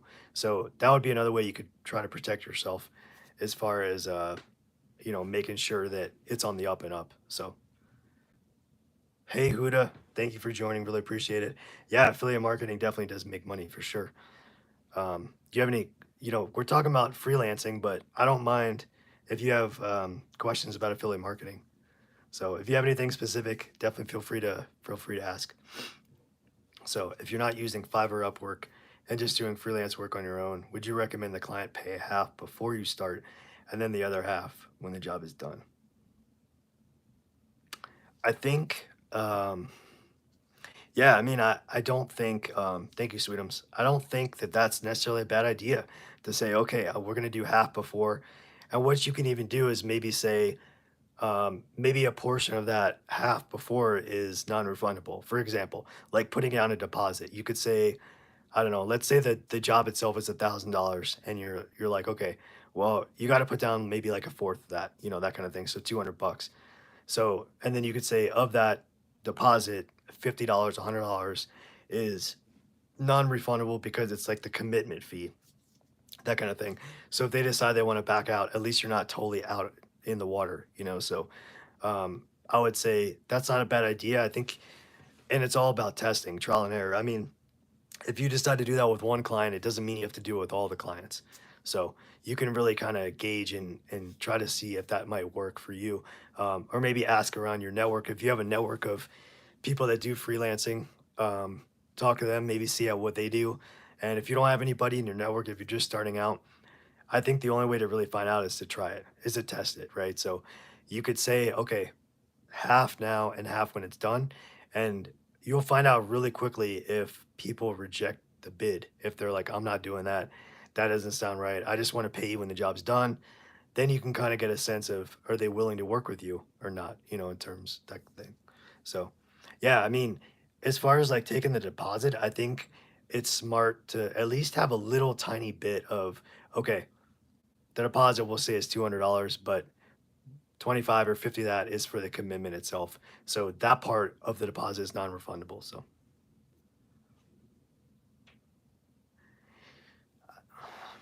I would say, to be honest, it's not a bad idea.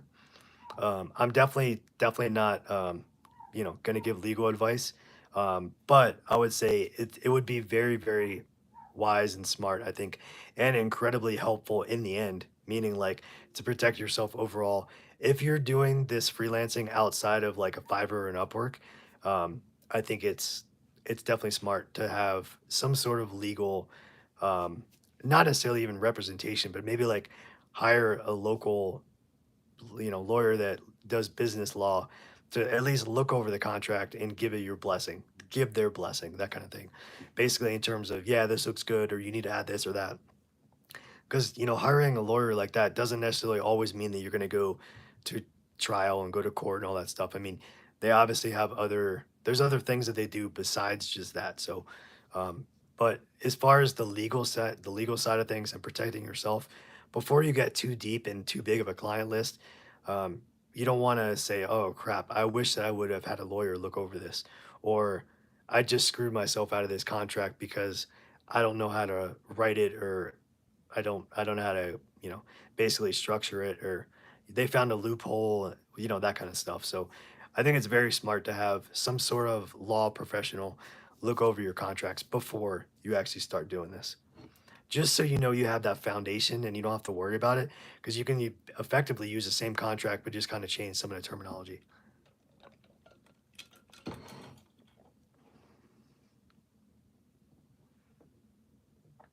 I'm just curious, real quick, not related.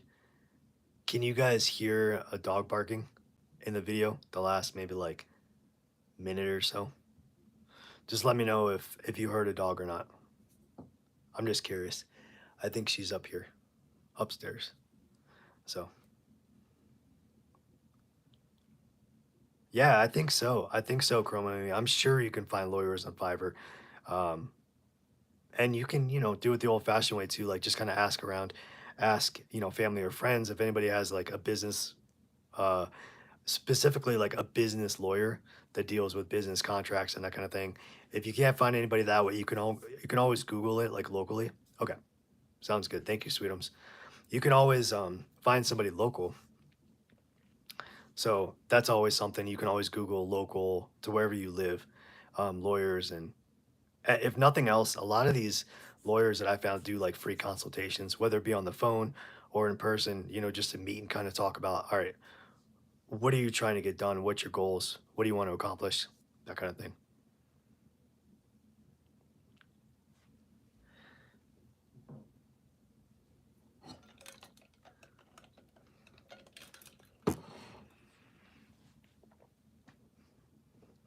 Okay. No, these are great questions. Yeah. So she's a rescue. She is I always say like St. Charles Cavalier, even though that's actually not what she is. That's what she looks like. But she's got some miniature poodle in her. She has some, I think, a little bit of a lab. She has, there's a couple of other things. She's kind of like a mix of three or four different things. But yeah, very small lady. Hey, no, it's all good. Very small lady, but very, very sweet. She's a senior, so you know how it goes. So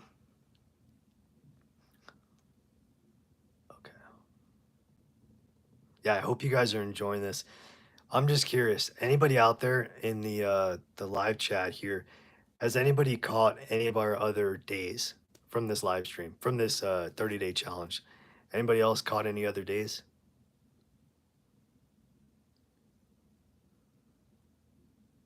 Oh, that's a great suggestion, Joy. I haven't. You mean print on demand? Do you print on demand with your dog? Is that what you're asking?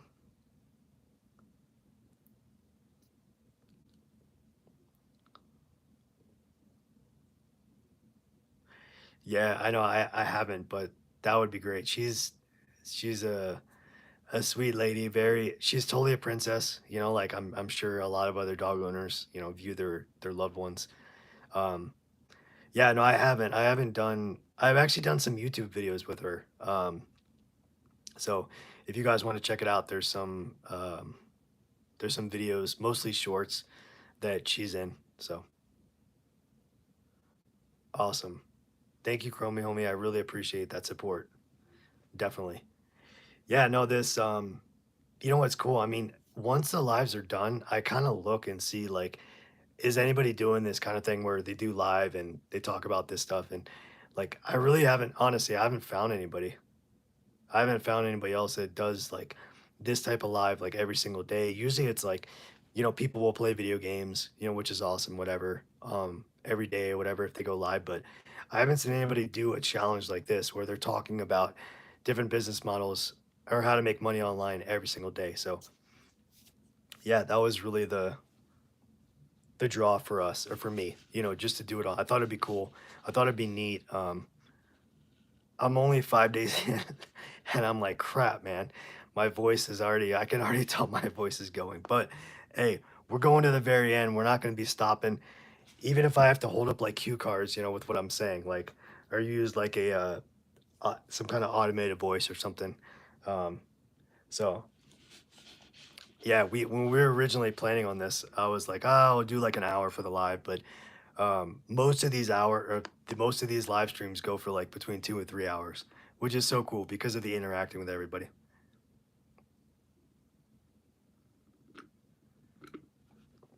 Let's see. Joy, I'm not sure. Private labeling dog food. Um, you know what? I'm not really sure. So would you would you like are you Joy, are you creating your own dog food and you want to private label it? Is that kind of the path you're taking? Is that what you mean?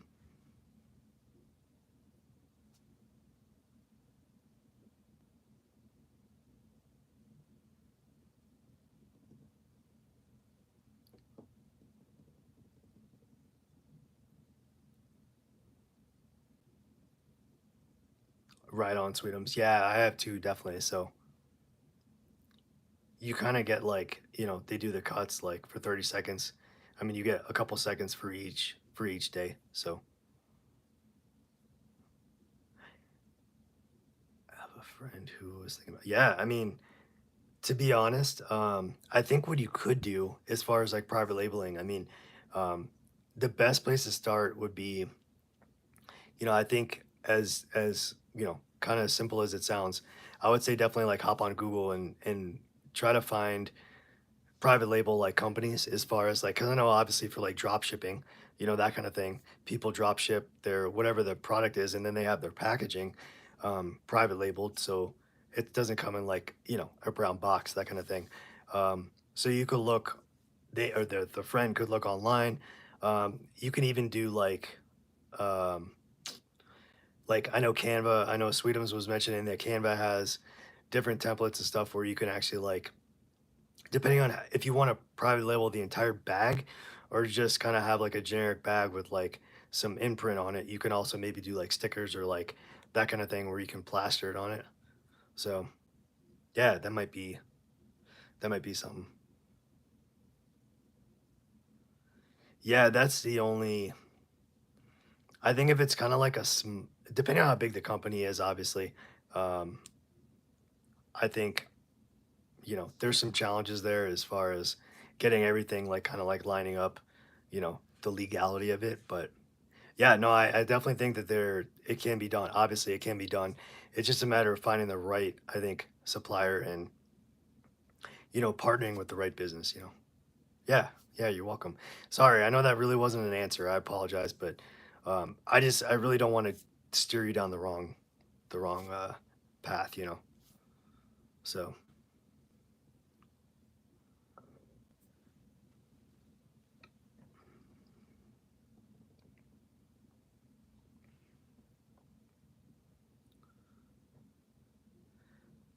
yeah, so I think as far as my understanding is private labeling as a whole, so it doesn't matter really what you're doing, but the labeling is the packaging, I think. Um, as far as like, for example, for dog food, maybe it would be like the actual bag that it comes in, like the label on the bag, the images, the content, the writing, the text, all that with your logo or your business, that kind of thing. I think that's what that means as a whole. And then I think, yeah, I think Kusasi, I think Joy is that kind of line up. I think the individual is making their own dog food and they want to label it themselves for their own brand.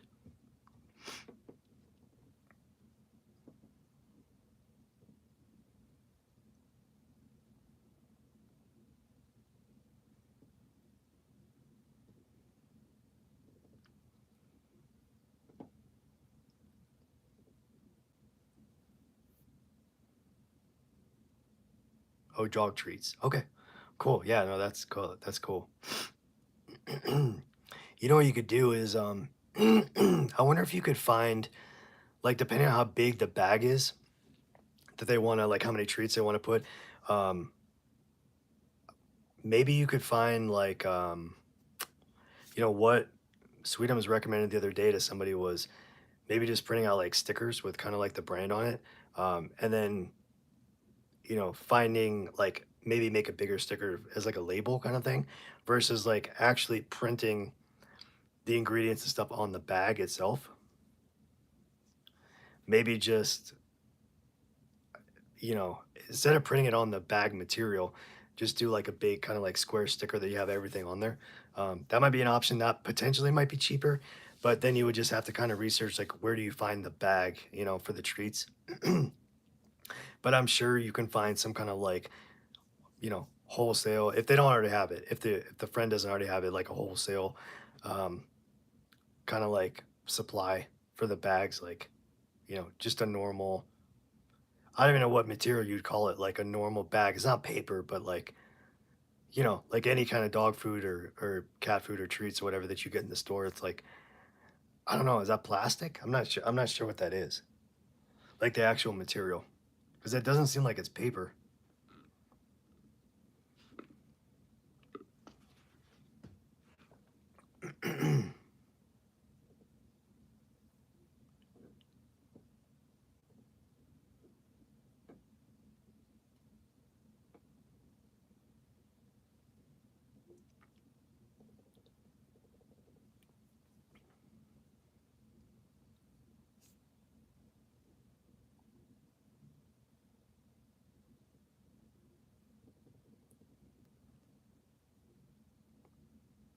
Yep. Awesome. No, that's great. I mean, I think that's super important. Like kind of talking through it.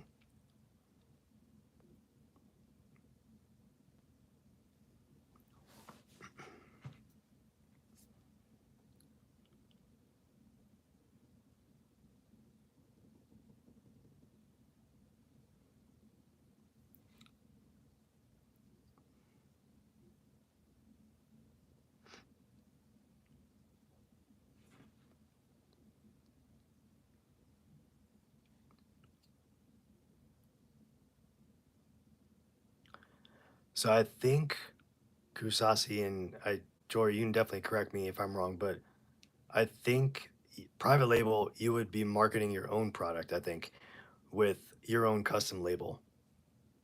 I think. I think that's usually what it means. Like, so you have your own product in your own bag, and then you're looking for a label for the actual outside of the bag, the packaging.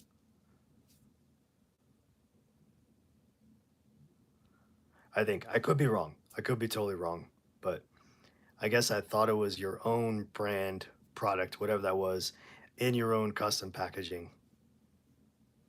But yeah, no, I think that's I know exactly what you mean, Kusasi, as far as the Kirkland signature Costco like.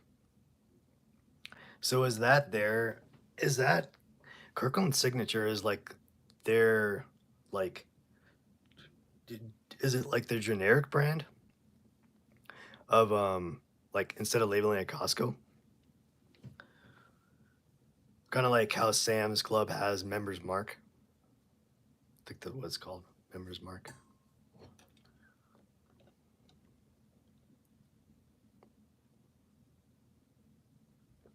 Cool.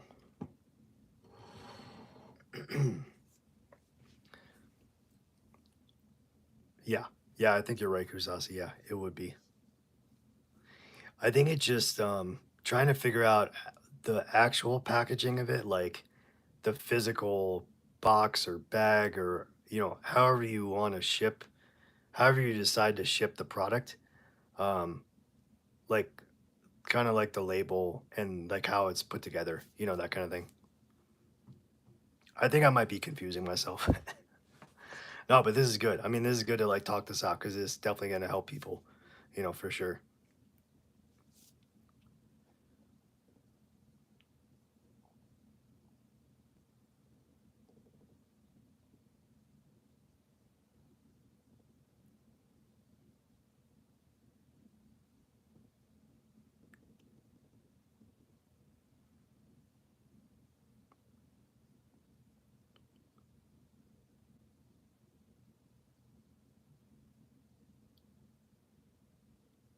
Oh, yeah, that makes sense. That totally makes sense. Yeah.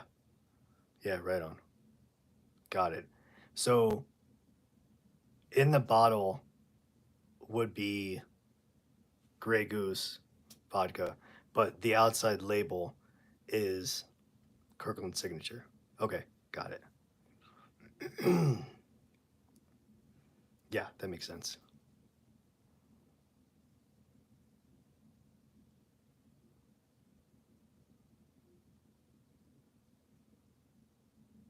This is definitely like this is such a cool topic today. How do you start making your own product or services when you have low funds? Yeah, I think what you can do is maybe what you want to do, Joy, is like start low as far as depending on what the product is or service. When you're low on funds, really what you can do is start you mean start marketing. So okay, so how do you start? Is that what you meant? Sorry. How do you start marketing your product when you're low on funds? Okay, cool. Yeah, no worries. It's all good. No problem at all. Yeah, I agree with Sweetums, definitely. I mean, start small within your community. Like maybe an example could be if you have like local farmers markets, depending on what the product is, if you have like a local farmers market or like a local kind of outpost or stand or something where you can actually like um, get it out there, like set up like a little tent or like a little, thing like a table or something. And you can actually like give out samples, that kind of thing. Or what you can do is um, you can possibly, if you have, if you're on like any local, say like maybe Facebook groups or like that you have access to, you could maybe try to do some promoting on there. Just ask around and see if anybody's interested in, sampling. In the beginning, I would definitely say word of mouth is number one, but um, definitely, yeah, that's a good point too. Sound locally on Facebook. I would say next door, the next door um, like neighborhood social media platform. You could start there because that is just strictly neighborhoods. So that might be a great place to start. At least just getting the word out there and saying, hey, we're giving out. I mean, this is obviously up to the individual, but maybe give out like set aside some free samples that people could test, whatever it is, so you can get some reviews or some feedback. And oh,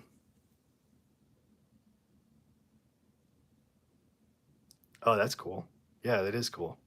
Yeah, I personally like, I know there's a this kind of the fear of, trying to do business or doing some kind of like transaction over Facebook just because, being scammed or having it be a dangerous situation, that kind of thing. But I think as long as you're not going alone, or either you agree to have somebody like Venmo you or pay you, I think electronically, and then you ship it to them, or that kind of thing. Or what you can do is, if you have to meet up in person, you could do it in an extremely public place and make sure that there's somebody with you. That's also an option. In terms of kind of like what Sweetums was mentioning about Facebook and kind of doing it locally. If you don't want to meet somebody in person, you could always do that, to where you either arrange a meetup, or you pay ahead of time and you drop it off, or you meet in like a public place kind of thing. So that could also be an option, and especially to get the word out. And part of that would be, depending on what the product is or the service. I mean, you definitely want to have your contact information ready, so you can promote yourself while you're in the early stages of actually going through. And let's just say, for example, we'll just use dog treats, right? So, because that's kind of what we talked about earlier. So, if you, let's just say you put them in a bag, you have like a sticker or something that you put on the dog treat bag that says, contact me here, here's my website, here's how you can reach me, here's all my socials. So at least have that ready. Yeah, no, that is awesome. That's so cool. I mean, especially when you know somebody like that, Sweetums, where okay, you know this person and you can trust them to this level, that kind of thing. Then you're not fearful about buying a cake out of the back of her car. That's awesome. How was the cake? How was it? Was it a good cake? How did it look? Hopefully, it was worth the purchase.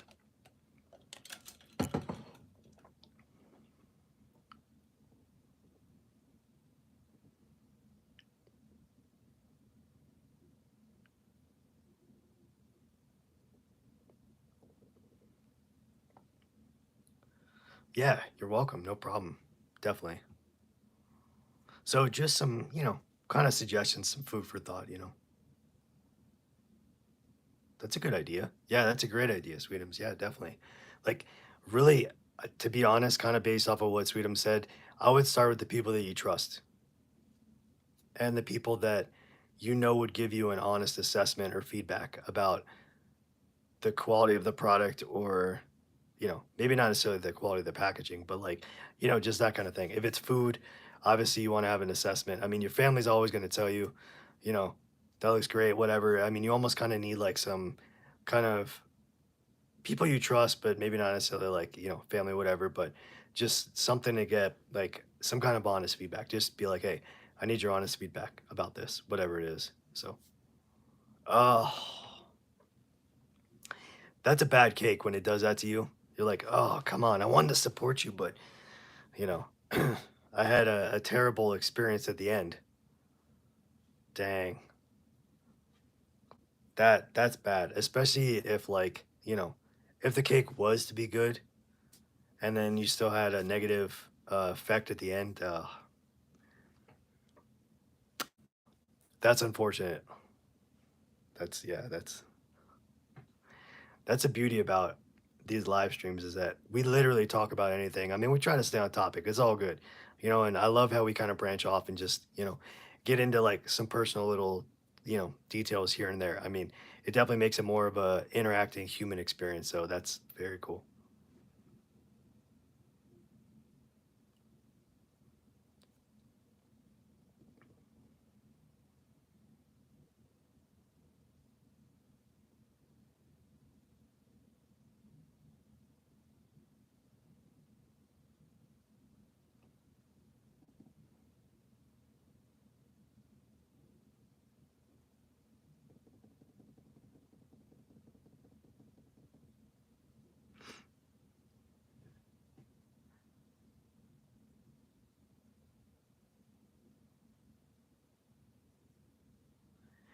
Yeah, definitely Joy. So to be completely honest, I'm not sure if the artist friend, or person and the artist, if they're actually selling anywhere currently. But for me personally, I would say Etsy. Yep. Oh yeah. Yep. Sweetums mentioned Etsy too. Yeah. So Etsy is definitely like, in in my opinion, I mean, the premier place to sell anything that's custom. It doesn't matter what it is. There's a market for everything on Etsy. So, and yep. And we learned yesterday. If you weren't here yesterday, Joy, I think you were here yesterday. So all right, Sweetums, I'm gonna try to remember what you said. So it's 20 cents to list something, baseline, 20 cents. No, Etsy takes, is it 6.25% of the profit? And there was one more thing, wasn't it? There's something else. I can't remember the third part of that. The 20 cents to list something.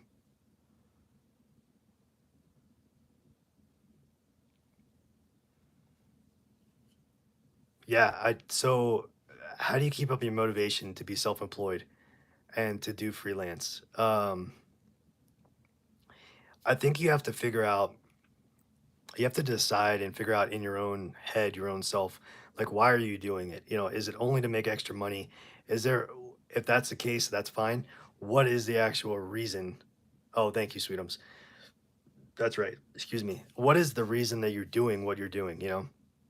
So, um, why are you, what's your reason for wanting to be an entrepreneur, be self-employed, and just really focus on your, they call it your why. So, what is the reason? Um, That's awesome. Yeah. I knew there was one I forgot. So I would definitely say to stay motivated, you just really in your head, you focus on why you're doing what you're doing, who it's for, what it's for, the reason you're doing it. And just as long as you set like little goals for yourself, like legitimate attainable goals, I think that you can't go wrong. So if you focus on that and you stay motivated and you just say, okay, I don't have a plan B, this is plan A, I need this to work. And what I, one of the biggest things is don't give up. You're going to have a lot of lows, a lot of failures, a lot of valleys that you're going to go through, but just don't give up. No matter what, you need to take baby steps a little bit further each day. And I think if you kind of focus on those couple things, that can help you kind of re-energize yourself. Not to mention getting encouragement from family and friends, if that's there. If that's not available, then maybe try to network or try to reach out if you can to other people that are doing this, other entrepreneurs or other business owners, and maybe talk to them about their challenges and their struggles and what they kind of went through as far as like the challenges, the ups and the downs and all that. So um, that's something that might help to kind of keep you straight and on the straight and narrow and focused and that kind of thing. So, but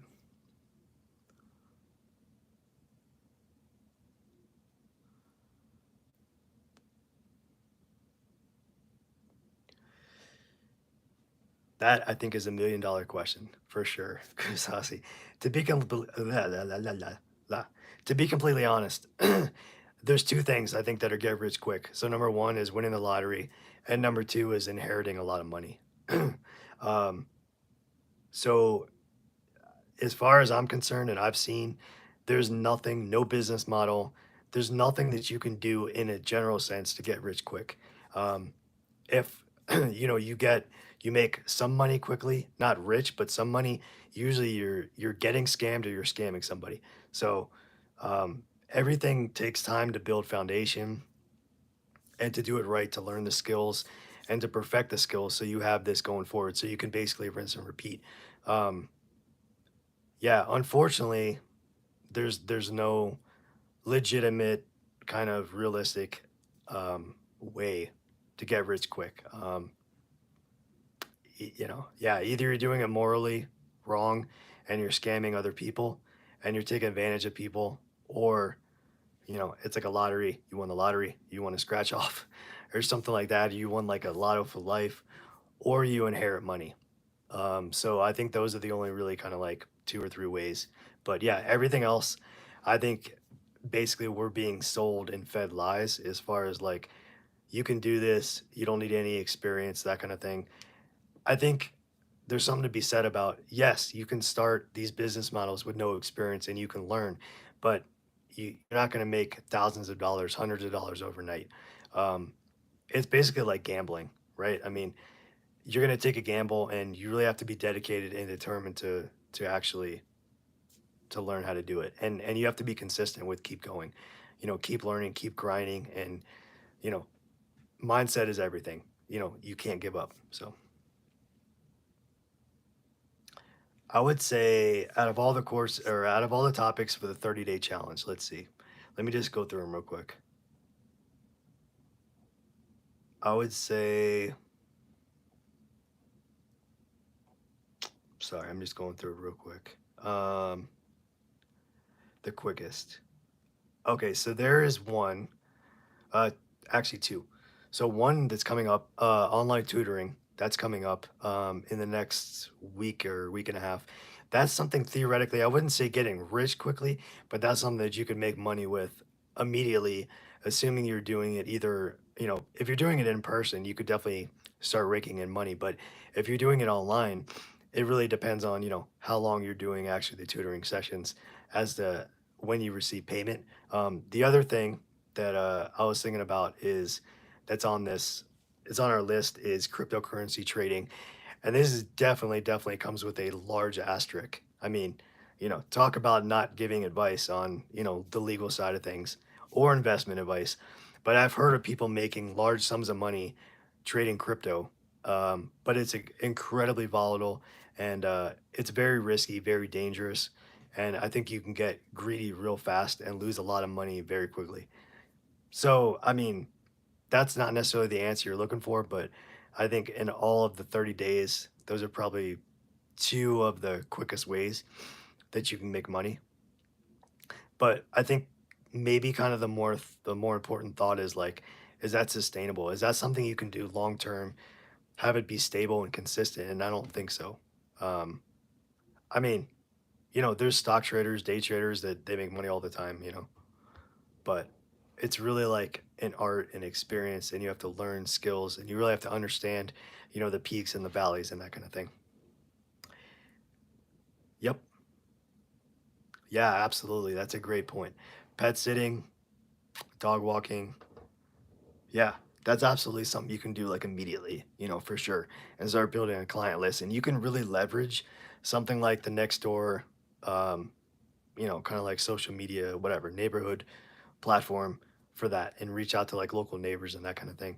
That's a great way actually to get your name out there. And I would definitely recommend that for not necessarily like, kind of more established adults, but like maybe uh, young adults, maybe like high teens, low 20s, even like younger teenagers for someone who wants to make some money. There's always like mowing lawns, shoveling snow, raking leaves, kind of the more mundane stuff that people are like, oh, I'm not doing that crap. It's too labor intensive. But to be honest, I mean, you can probably make some good money depending on where you live. And, there's always going to be demand for that kind of stuff. So if you get in a groove and you get into a rhythm of, mowing, let's just say, I don't know, in the summer, you're not in school or whatever, 10 lawns a day, then yeah, you charge like 20, 30, 40 bucks a lawn. You could easily make a couple $100. So yeah, there's always something that you can do, whether it's sustainable, whether it's long term, may or may not matter, but there's always going to be something out there that you can do. So it's really just how hard do you want to work? How badly do you want to, excuse me, how badly do you want to make money? And are you willing to put in the work and grind?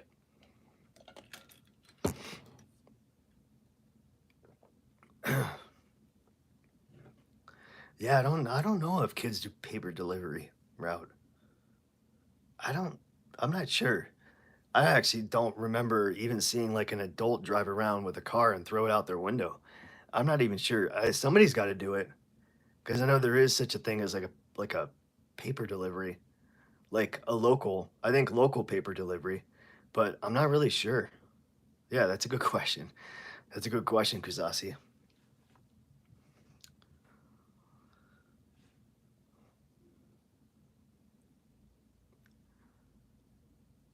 All right. So we're kind of winding down here on this live stream. I just wanted to take a moment out to say I really appreciate everybody for being here.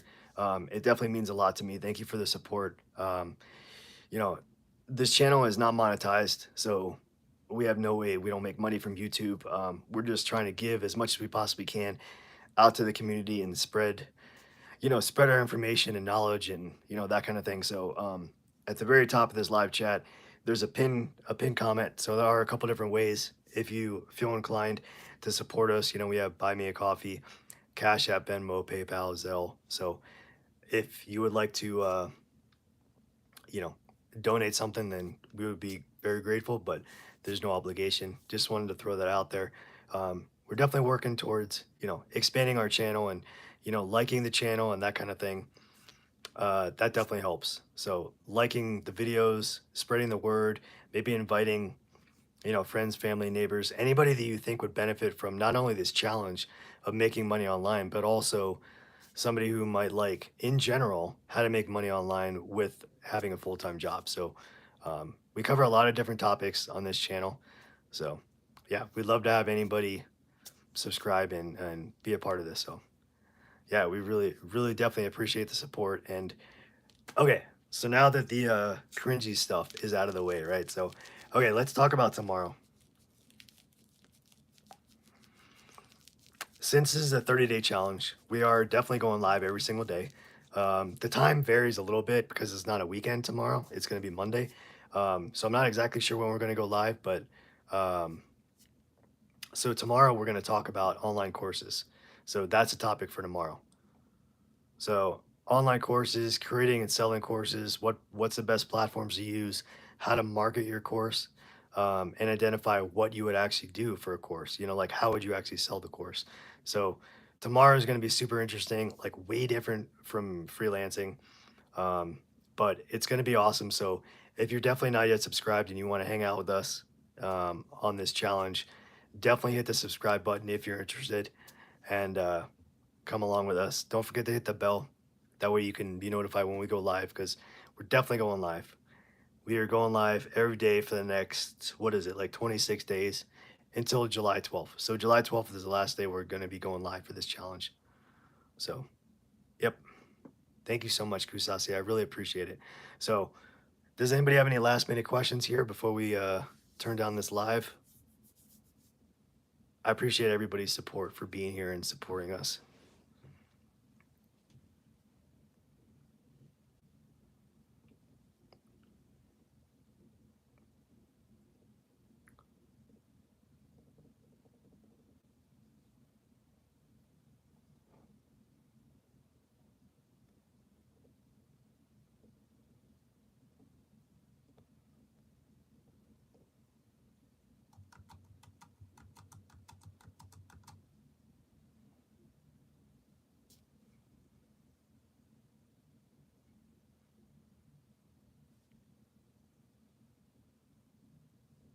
Everybody, sorry, I was looking at my notes for tomorrow and I zoned out for a sec. So I just want to say thank you guys very much. Everybody who's joined us for today, in the past, thank you so much for being here. I really appreciate it. I love the conversation, the interaction.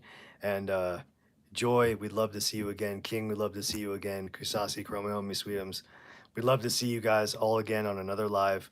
Um, just don't forget, if you miss it for whatever reason, it's all good. The replays are going to be up, so you can feel free to watch the replays um, when they're done. So just want to say thank you again. And it means a lot. And I hope to see you guys all tomorrow. Tomorrow is online courses. Come hang out with us again and have a good time. So, sure, you're welcome, Joy. Everybody have a great night and be safe out there. And we will see you tomorrow, day 6, online courses. Have a good night, everybody.